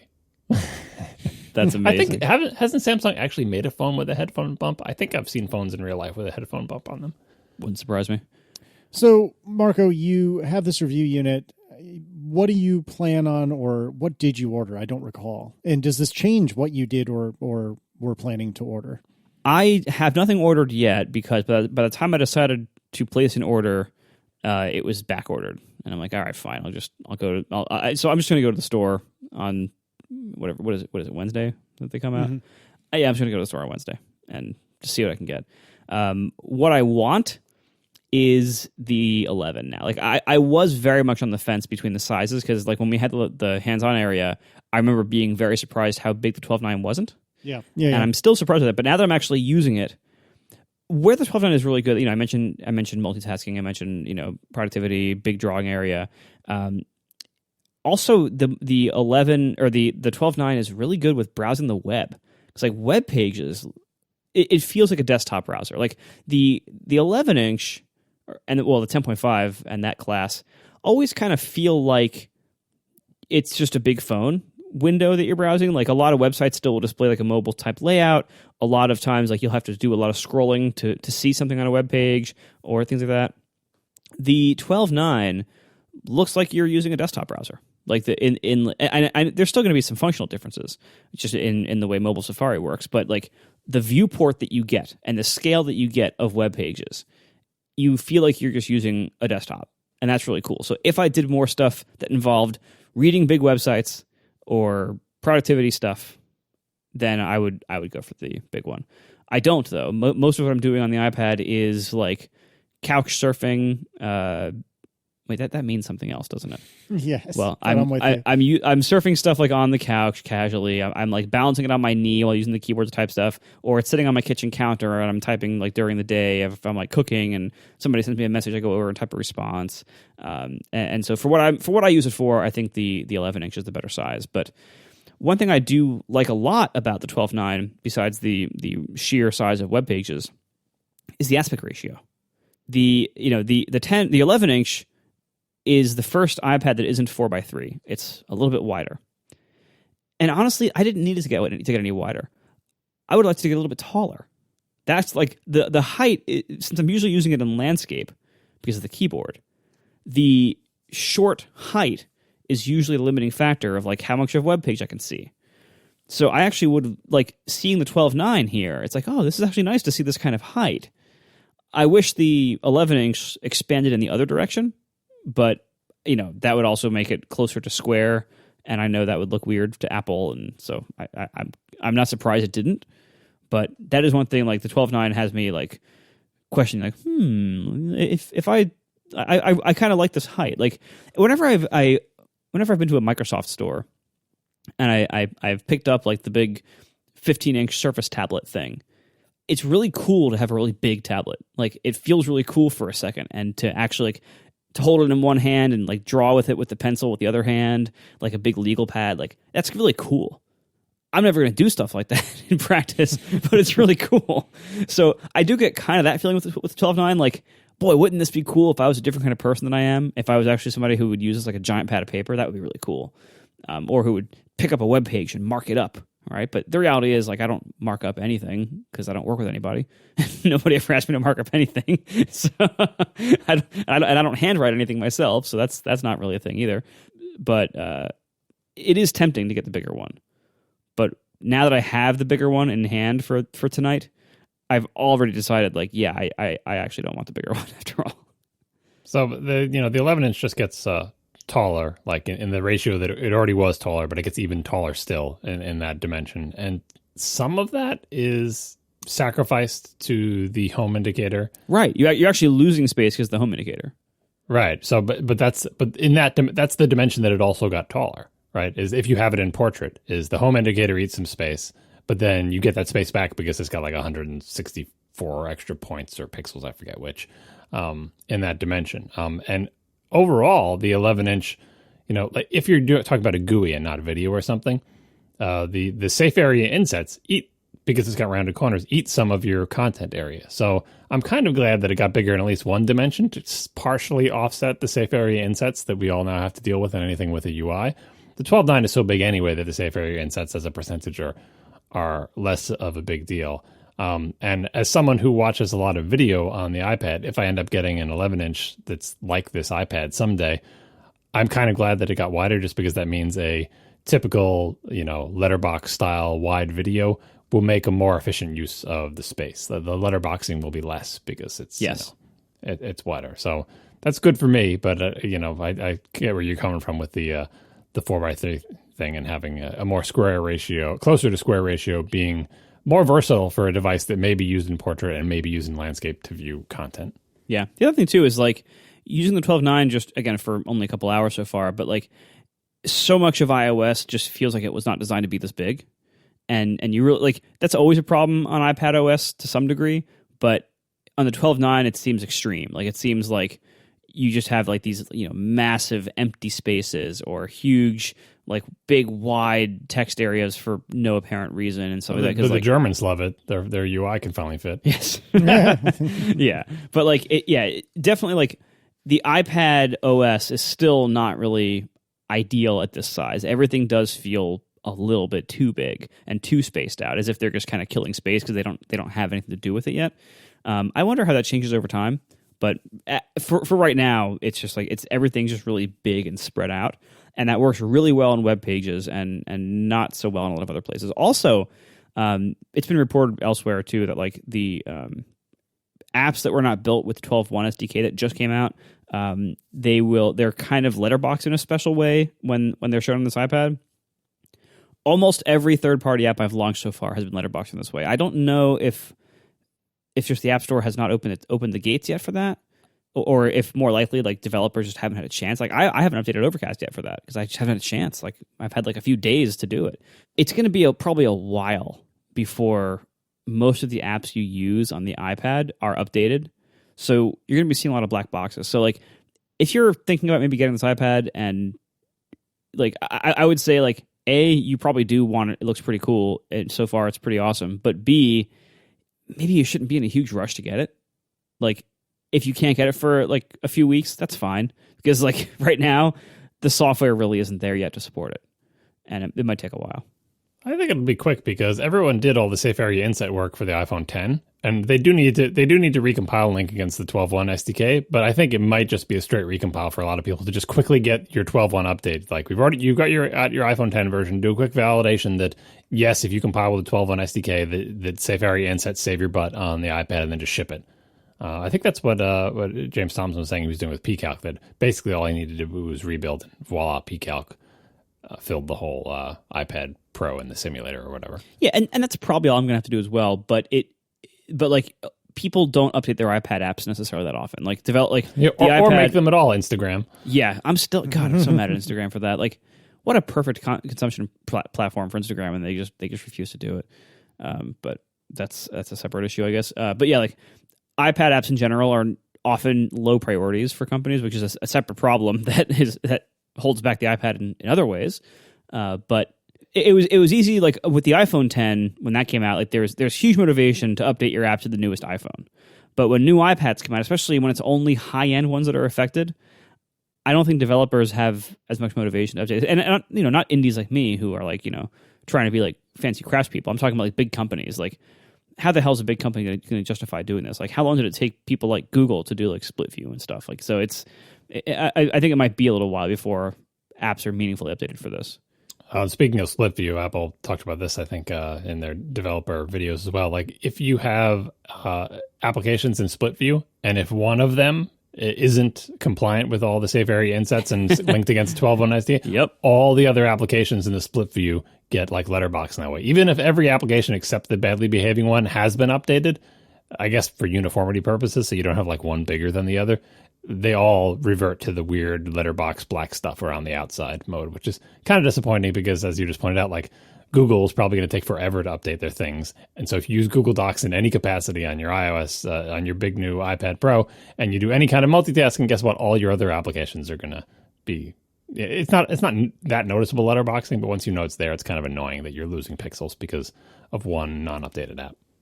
They gave you a keyboard and a pencil, is that right? Yes. And so have you had any interesting impressions about either? You talked about the keyboard, but like the pencil, like does the matte finish really make as big a difference as people have said? Because when I played with it last week, I mean, I've used a pencil for 10 minutes, so it didn't make a big difference to me. But are things like the matte finish a big deal? Do you not really care? And also, has Tiff used any of these, and what were her thoughts? She hasn't had a chance yet because she was busy tonight too, but I hope to get that done by next week to have her impressions.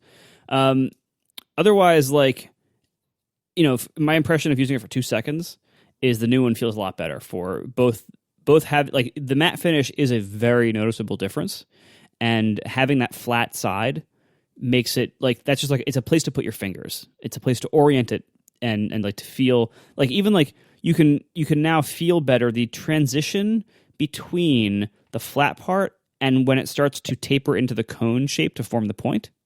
So like when I'm holding it, I can put a finger there on that transition between the flat and the taper. And I kind of like my middle finger on that, my index finger further up on the grip using like on the flat part, and my thumb on the opposite side. It's a really stable, firm grip. It feels good. The old pencil, you couldn't do that because it was a smooth finish, and it would then have a smooth transition into the taper. And so it was easy to have your finger like slide around on that. And the new one, you don't have that. The new one, your finger can feel that edge and can anchor itself in place. And so you have like a feel orientation. It's almost like the difference between like using a real controller versus using touch buttons, like a touch virtual D-pad on a screen for a game. It's like you need to feel the orientation of where your fingers are to have good control. The old pencil didn't have that so much. The new one does. So that I think is a huge difference in addition to all the other stuff like, the charging and everything. And so like to me, the pencil is the story of this. Like it's funny, like I had more questions about the pencil, the keyboard, and the port than I did about the iPad itself, like the internals of the iPad. Like I had almost no questions about that. Because to me, that like what makes the iPad Pro useful to me is not most of its internal stuff, because the internal stuff was already great before. It didn't really need to get any better. It did, which is nice. It's welcome, but it was already great. It was already way more than what I needed to do the small amount of work I do on my iPad. What I wanted, though, was better accessories, because I use the Smart Keyboard all the time. I want to use the pencil and never could because it was never there. And the accessories changed this product for me. They like now that I always have a pencil stuck to the top of it, then maybe I'll use something like the wonderful app Linnea by Icon Factory to be like a sketch pad, to doodle like a quick diagram of something when I want to show someone something or explain something, or to think something through, maybe some quick, math trigonometry for a thing I'm working on in code or something. Like I don't use paper a lot, but I do use it sometimes. And I would like to have that ability whenever I'm out with my iPad to have something like that. Like, and with the old pencil, it was just never there. It was never with me. It was never charged. It was probably somewhere like buried on Tiff's desk because she at some point took it because she couldn't find hers because hers was somewhere discharged and not with her. And so it was just always a mess. Like it was such a afterthought almost the way it was designed before. And now it's actually designed for the way people use it. There was a period there where it seemed like Apple was not designing so many things that way. And now I think that's changing. I think it's changing for the better finally, and I'm very, very happy to see that. Even and the Smart Keyboard, like the previous Smart Keyboard was fine. It wasn't great. It was fine. It had some issues, and I just kind of thought like, well, here's this kind of half-assed product that Apple made as an accessory, and it's fine. It's never going to be good, but this is as good as I guess we're going to get, and I'll live with it. It wasn't until I saw the new one and used it that I realized, oh, that old one was crap. Because it turns out, it was so tippy and wobbly in my lap, and I don't, didn't cover the back and everything else. And the new one is really nice. The accessories make this product, really. And they're really, really good. Also, just like, totally like subjectively, I love the new physical design of the iPad. The new edge, my God, it looks so good. Like I love the flat edge so much. It just looks awesome. It looks modern. Like the old one now with its curve, everything being like the curved edge, it looks and feels really dated now. And I don't know if I would have thought that a week ago, but certainly like now it's like, oh my God, like those curved edges are like giant. Like the iPad had the same shape since the iPad 2. Like it just never changed. It just always had that curve. So it looked and felt really old. And this new one looks and feels incredibly modern and really nice. So I'm a big fan. I'm curious about the pencil usage too, because I'm on one hand I feel like if you're not the type of person who uses a pencil, having a better place to store it is not going to change that about you. Like I always just thought about the storage place for the pencil was for people who use the pencil all the time and just grumble as they use the pencil. Now, where is that pencil? Or it's attached by some weird thing, or it's not charged or whatever. But if you're not the type of person that uses the pencil, like I predict that you're going to stick the pencil on the side of the thing. And maybe you'll get away with it because you use it as a kitchen computer and it's always just sitting there in the kitchen with the keyboard and with the pencil sitting there on top of it. Like it will always be there for you. But for anybody who carries around their iPad or uses it without a keyboard most of the time, the pencil will probably kind of get in the way. Like if you weren't already using the pencil and already annoyed that you didn't have a good place to put it, I'm not sure this will turn you into a pencil user, because the use cases for the pencil as far as what you can do with it in the OS are about the same as they've always been. And yeah, this is a better iteration of the pencil in terms of the ergonomics you just mentioned, but still, I don't think it changes the math net. So I think maybe you'll get away with it just because like the pencil is not harming you in any way when it's sitting there on top of the thing, but I'm not sure it's going to convert people. And as for the ergonomics of the pencil, yeah, obvious improvement, but still a long way to go to get to like, the ergonomic grip type thing. And honestly, they'll never do that for the same reason. They make a robotic pencil. Like you don't want to make a pencil that makes that decision for you and says, oh, well, we think everybody wants one of those weird ergonomic grip triangular shaped rubber things. No, everybody doesn't want that. So your best bet is to make a pencil that accepts that type of thing if you want it and does some minimal nod towards ergonomics by not being glossy, by not being perfectly cylindrical, so on and so forth, but doesn't make all those decisions and lets people add to the pencil as needed. Although hearing people talk about the pencil, I have one too. I'm not a pencil person. It sits next to my iPad, but I rarely use it. And it just makes me feel like such an old man when I try to do anything with the pencil, like, drawing with it or whatever. Because I feel like drawing with a pencil, as someone who grew up drawing a lot with like plain old graphite pencils made of wood, right? Drawing with the Apple Pencil or any other stylus type device makes me feel like it's like the equivalent of driving a car by throwing marbles into buckets attached to pulleys. Like throw 5 marbles in that bucket. The bucket pulls down the rope on the pulley and the car turns left. That's how distant I feel. And it's like, well, what do you mean how distant? Aren't you drawing directly on the screen? It's like, yeah, but it's a pencil thing that's skittering along glass that's not actually making marks, that like an accelerometer or whatever, a gyroscope is detecting my angle. Like compared to actually taking a graphite pencil and dragging it across a piece of the paper, something that I'm just like intimately familiar with from like my entire life and my childhood, this feels so distant. And that makes me an old person because, people who grow up with this technology and use it as their tool, it's what they're noodling on like their whole childhood to do drawings and stuff like that, feels perfectly natural to them. And this is a good iteration of it. But like when you mentioned, Marco, like, oh, the things having to do with the pencil don't need to be improved, like in terms of the drawing responsiveness and stuff like that, I think they need to be improved massively. It's not just because I'm an old man, but like, again, go back to that responsiveness video from that tech demo for the Microsoft had or whatever. I think even artists would appreciate a 10x or 100x increase in responsiveness of the pencil. But that's not the thing that really makes me feel distant, is the fact that it's not a little piece of graphite that I rub on paper and it leaves little, like that's not what it is. That's not what it will ever be. And that's the advantage of it, obviously, that you can, erase infinitely, and it can be a brush, it can be a pencil, it can be a marker. Like I get all that.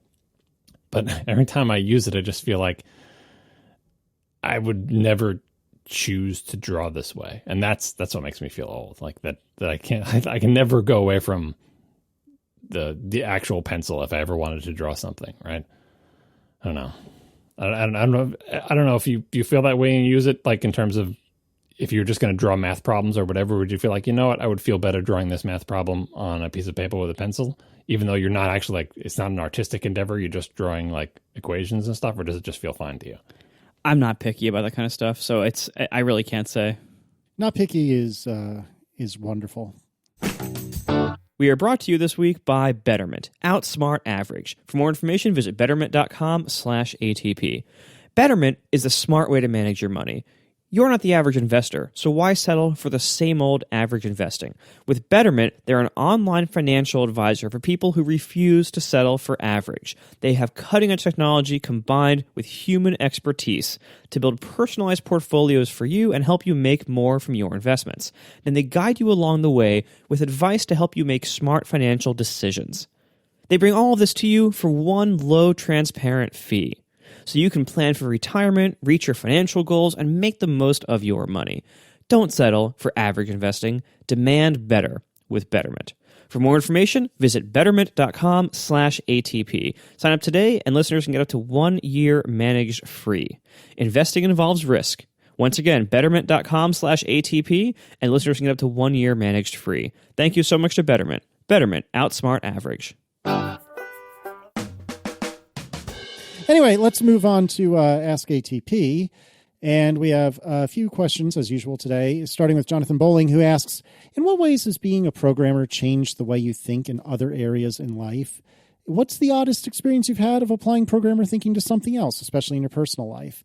I don't feel like I have a particularly awesome question to this, awesome answer to this, other than to say that I feel like being a developer has helped me break down problems into smaller chunks better, because that's a lot of times what development is all about is, how do you make a podcast player? Well, you have to download files and you need to play them. All right, well, how do you download the files? Well, you need to have an RSS reader and you need to go get those files. Well, what's an RSS reader? And you just go all the way down. And I feel like that sort of thinking has helped a lot. But unfortunately, I don't have any particular specific stories that I think really well encapsulate this. But I love the question so much. So I'm hoping that one of you will save me. Maybe Marco, since you've been talking a lot, understandably, John, you can give Marco a breather. And maybe is there an example of this in your life where being a developer has really changed the way you handled a situation? I don't think so. I think my experience is the reverse, that me being the way I am has helped me be a programmer. Because I started to think about it and, trying to come up with examples where I've applied lessons from programming in real life, but it's really the opposite. Programming presents certain problems to you, and to be able to solve them requires you to bring to bear your experience elsewhere in life. At least that's how it feels to me, that I look at a programming problem and then I use everything that I've learned from all my life programming, but also just in my initial forays into programming, I was bringing myself to the table, saying these qualities about the way I work, the way I think about things, the way I operate in all aspects of life are the reason that I am suited to be a programmer, because they are useful in that context, because programming is tractable in that way, that it makes sense in that particular way. I'm sure that's not entirely true. I'm sure there is some case of the reverse, but nothing dramatic comes to mind. And I think I was going to offer the same thing that you just said, Casey, breaking a problem down into smaller pieces or whatever. But honestly, it's not as applicable in real life as you would imagine. We'd like to think it is, because we'd like to think that the real world is, again, tractable in the same way that computers are, but it's not. There's many other variables that you don't see. So I feel like the things that make me good at programming are separate from things that are useful in the real world. And the overlap between them is, in my experience, surprisingly small. It's two very different skill sets. Now, all that said, I feel like the skills that are useful elsewhere in the world are very important for the job of being a programmer, because the job of being a programmer, contrary to what many people think, especially if you're not a programmer, is not just you and the computer. There are other people involved. There's the person who's going to use your program, presumably, if there's any person other than you, right? There's all the people that you work with. There's so many aspects to being a working programmer that have nothing to do with you and the computer, that, mastering and becoming better at the part where you type code into the computer is such a small aspect of being a real programmer in the modern world, that all the skills that you need to hold down any job, really, but also to be a programmer in a real job in a real company with real people, those skills definitely translate elsewhere in life. And again, hopefully you're bringing those skills to your job as a programmer and not learning them on the job as a programmer, because you won't be very pleasant to work with. Marco. I don't really have any good stories about a particular thing that I approached weirdly as a programmer in real life, but I will say that it infects the way I think all the time. Anything that I have to do twice, I'm starting to look at how can I possibly automate this into a subroutine. So how can I break this out? I'm not going to repeat work. I'm not going to copy and paste activity. I'm going to actually make something that makes me never have to do this thing again, which mostly is laziness. But the big thing for me is that I'm able to kind of feel bugs in everything.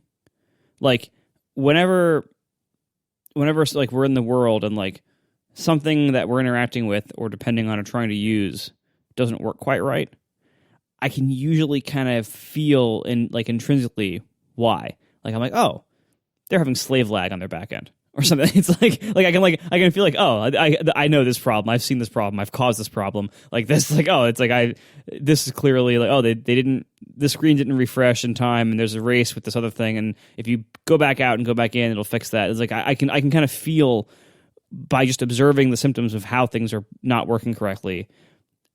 I kind of understand like what has probably happened, because I've dealt with so many bugs in so many things that, like, you know, mostly of my own code, that like I just have like a sense for bug behavior, and I can gather very quickly the behavior of a system and what it's doing and why it's doing it. Does that make sense? Yeah, absolutely. You mentioned the not wanting to repeat an operation that can be automated or whatever. I think the reason I gave the answer I did is that I have, probably uniquely among the three of us, experienced being a person before computers existed in any meaningful way in their life, right? So in my childhood, certainly before computers were in my life in any fashion, like that individual people didn't have computers. Before I got my VIC-20, let's say, right, my first computer, I was already thinking in that way in terms of like doing chores and fantasizing about designing machines to do my chores. Like it's a repetitive task and you realize that it can be automated. And if you do it once, it seems like a waste to do it like from scratch each time, right? That's, you know, thinking in terms of gadgets, again, ropes and pulleys and buckets and mechanical robots and other things like that before the world of computer is why I say that I brought that self to the task of programming. And it's like, oh, here's a realm in which I can actually do those things without having to, you know, fashion a Rube Goldberg device to, you know, clean the toilet for me or whatever. And you know, and same deal with the, like, finding bugs in systems or whatever, like realizing why things aren't working. What I'm realizing what's not working is the literal thing I'm trying to build out of ropes and pulleys in my backyard with sticks, and figuring out in my head, I imagined this would work. But here now I am with these sticks and this rope and these hammers and this nail and whatever. And why is it not working? Quote unquote, debugging that physical world system and figuring it out. I brought that to programming as well, because it's a thing that, you know, instead of just throwing up your hands and saying, well, I thought it would work and it wouldn't. Oh, well, figure out why doesn't it work or whatever. So maybe if you don't have the experience of being a kid before computers existed, it may seem like those are skills that, you know, that come from programming, but I think they are like ways of thinking that you bring to programming, and that even if computers never existed, you would still be thinking that way about, like, you know, tending the fields and, like, you know, the feudal era as a serf on a farm or something. Fair enough. Benedict Beckman writes, given that the new 2018 iPad Pros are very likely incredibly fast and they quote unquote only have up to 6 gigs of RAM, if any laptop that runs macOS had 6 gigs of RAM, we would laugh about it. So how is this possible? Why is so little RAM okay for an iOS device? How much would you need to put into a Mac to get the same kind of, you know, performance and whatnot? So I think we actually talked about this a lot, like last week or the week before that. We were talking about like iOS getting swap.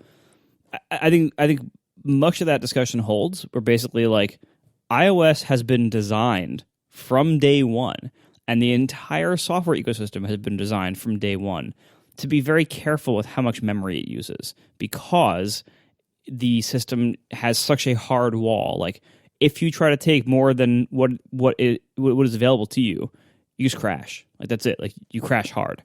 And so you have to be very careful in the way you develop things to minimize RAM usage. Whereas on the Mac, that hasn't been the case for like 20 years. And so we have bloat. We have, you know, a combination of kind of just negligence and sloppiness, but also we have features that are built on the assumption that you won't be constantly dumped out of RAM, and you have lots of RAM to spare. So you have things like in the Mac and PC world, you can have like a bunch of browser tabs open, and you can switch between them and stuff, and they don't usually like have to reload themselves because they've been in the background too long. Safari does it a little bit, but for the most part, like, you know, other browsers mainly don't. And even with Safari, like once it's open, it tends to stay open for that boot session. Whereas like on iOS, like, you know, you leave a web page for a while, you come back, it has to reload. Right, and there's all sorts of stuff like that where like all of iOS is designed to have memory just expunged at any moment, to have apps really sip it very carefully, and to have the OS manage it all very strictly for you as the user. Whereas the desktop, we haven't had that environment anytime recently. And so apps use as much RAM as they need to. They don't really pay much attention to it. You as the user expect certain things to be the case. Like you expect your web pages to be there when you return to them. You expect the OS not to be terminating apps in the background without your knowledge. So it just the OS has just worked so differently, and the software is so different that you can get away with a lot less on iOS. Even considering that it's also sharing it with video, which is a whole separate thing. Yeah, and in fact, to get the same result as a 6 gig on an iOS device, I would say probably 16 gigs on a Mac. Yeah, that's about right. Yeah, and you mentioned design. Obviously, the OS was designed for that reason. Again, for reasons we discussed. But like the key part is the second part, which is not design in the evolutionary sense, but it's like the fitness criteria. The fitness criteria for applications on iOS has been survive within a RAM constrained environment. If you don't, no one uses your app because it crashes all the time, right? That force has created the ecosystem of applications that we have now. It's not as if that the programmers are like better or more careful. They have no choice. The environment is such that it's sink or swim. Either your app is going to die and not want to run and no one will ever do it, or you will figure out how to fit into this. Like the hard, unyielding ceiling has forced everyone to do that. So Apple came up with the design, and everyone else is in an evolutionary environment where the only way you don't get eaten by the out of memory killer is figure out how to make it work. And the fitness criteria of a Mac application has been let people do powerful things with their computer. There has been no monster waiting around the corner to just instantly kill you, right? Instead, people, the fitness criteria is, do people like your application? Is it good? Does it let them open a million tabs? Because people want to do that. And if your browser suddenly quit, if you open too many tabs, people would move to one that didn't. So the sort of forces at work in these two environments are so different that it's not surprising that it has produced two very different breeds of applications. All right, thanks to our sponsors this week, Hover, Betterment, and Marine Layer. And we'll see you next week. Now the show is over. They didn't even mean to begin, 'cause it was accidental. Oh, it was accidental. John didn't do any research. Marco and Casey wouldn't let him, 'cause it was accidental. Oh, it was accidental. And you can find the show notes at atp.fm. And if you're into Twitter, you can follow them at CASEYLISS. So that's Casey Liss, MARCOARMENT, Marco Arment, SIRAC, USA Syracuse. It's accidental. They didn't mean to. Accidental. Tech podcast so long. I got some more questions about the iPad now that you've got it sitting there in front of you. How is the one-handed picking it up off the table modified by having the case on it? Is it easier? I actually thought of that exact same thing, because I was worried, is my thumb going to be on the screen? Because normally the way, I almost always carry my smart keyboard and iPad 10.5 around by basically I stick my hand, I stick my bottom three fingers of my hand into the triangle on the right side and put my index finger behind it and my thumb on the front of it and pick it up like that. And you can still do that. And it turns out, at least on the 12.9, I can do that, and it's it's a little heavier, obviously, but it's fine. It picks up just fine. It doesn't touch the screen, and the case still is amenable to that. What do you worry about touching the screen for? It's a touch screen. Just accidental input. Yeah, it's pretty good about the rejection stuff. And plus, you can turn it off when you carry. But no, what I mean, laying flat on the table, though. Oh, I see what you mean. Okay, so when it's closed, you're talking about picking up when it's closed. You so use your iPad as a weird laptop. It's so weird. I do, yeah. All right, so not how I use my iPad at all.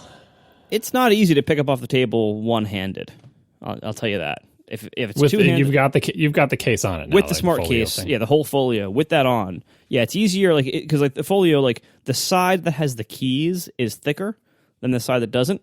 So if the thick part is down, then it's easier because you have like more space before the ridge happens. So like you get can your fingernails under there. Yeah. So it's easier if you store it keys down.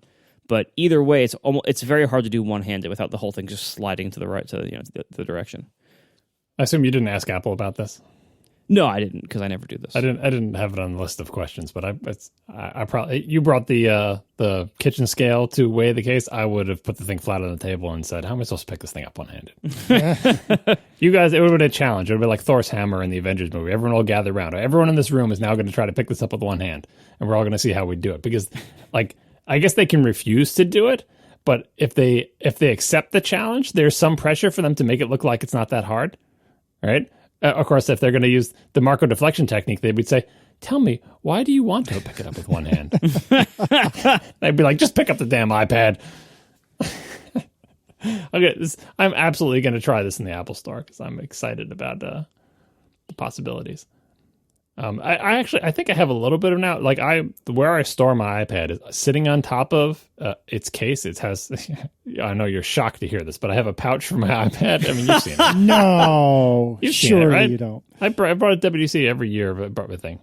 It's like a Waterfield design, like suede line pouch thingy. So anyway, my iPad sits on top of it, and it is squishy. So even a flat iPad, I feel like, because it's sitting on top of a squishy thing, I can dig my fingers into the squishy thing and pick it up. Because I pick up my iPad one-handed all the time. I'm pretty sure it's the only way I pick up my iPad. It is laying flat, and I pick it up off of the little thing that it lays on top of. So this is like a very important use case for me, which is why I'm harping on it. So I'm going to go to an Apple Store and check this out.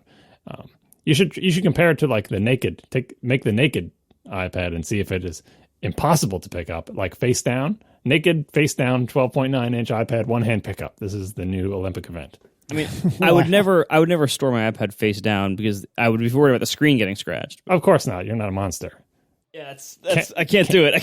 Can it be done? No, it's like taking the sword from the stone. I have to like slide it off the edge of the desk. It's a little bit and then pick it up off the edge. Yeah, no, that's cheating. Hurting it never mind that hurting it towards the edge of the desk is an incredibly dangerous thing to do with your $2,000 piece of glass, right? I know. Here, I'm gonna try. If at least face up, you have the camera bump. Hold on, let me see if that's better. No, it just slides because it's so slick. Go to the corner where the camera bump is. See if you can get your fingernails under there. I could if it wasn't sliding. The whole iPad just slides across the desk as soon as I touch it. Oh, this is a friction issue. Yeah. Like with the case solves the friction issue.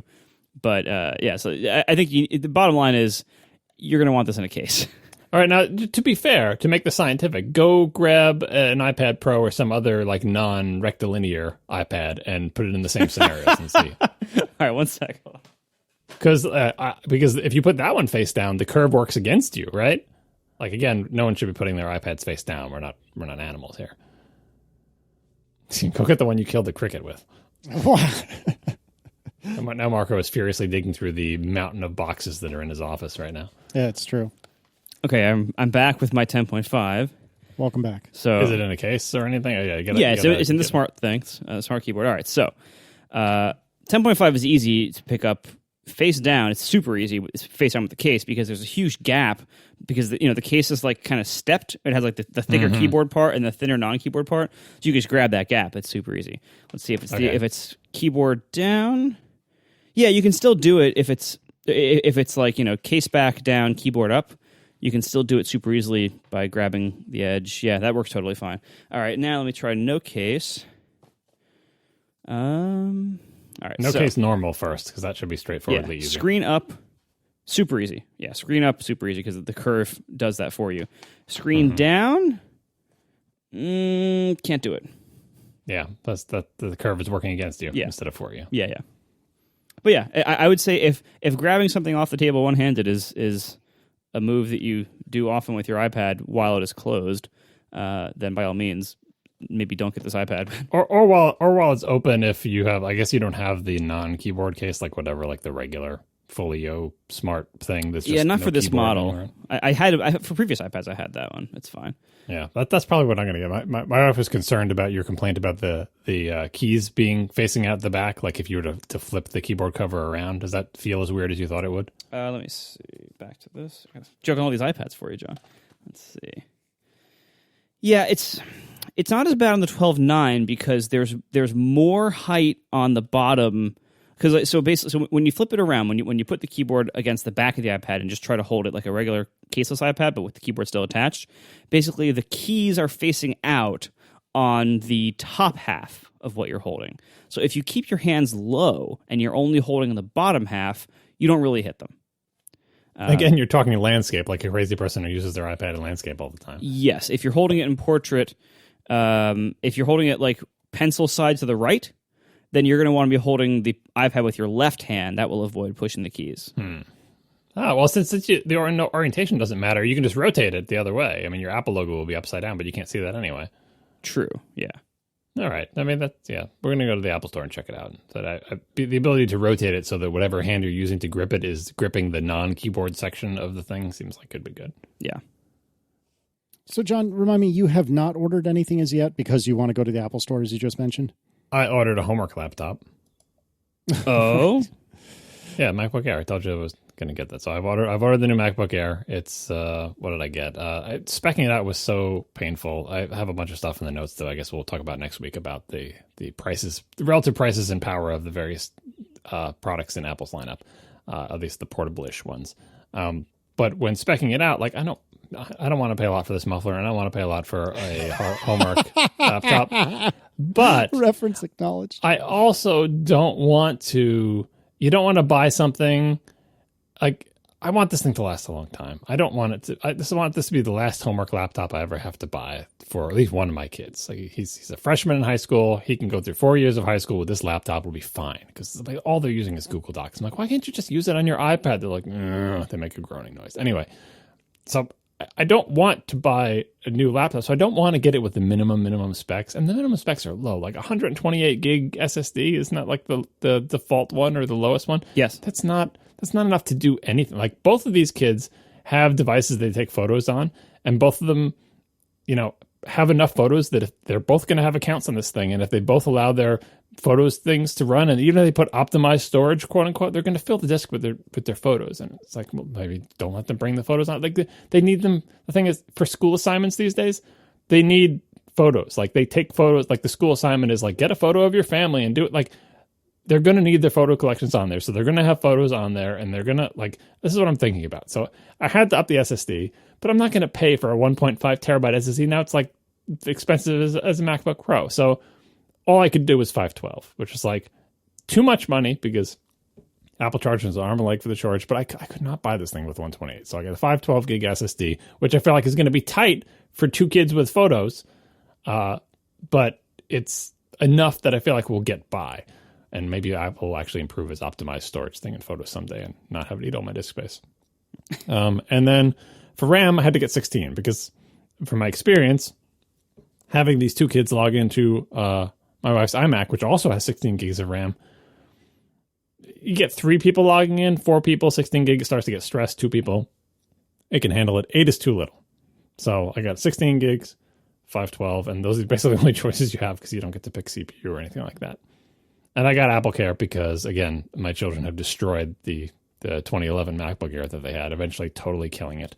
So, I need all the help I can get in terms of keeping this thing alive. The idea of it being dropped down the stairs is not fantastical or being stepped on. Oh, goodness. I'm gonna become one of those dads who's reminding them exactly how much money the thing they're doing homework on costs.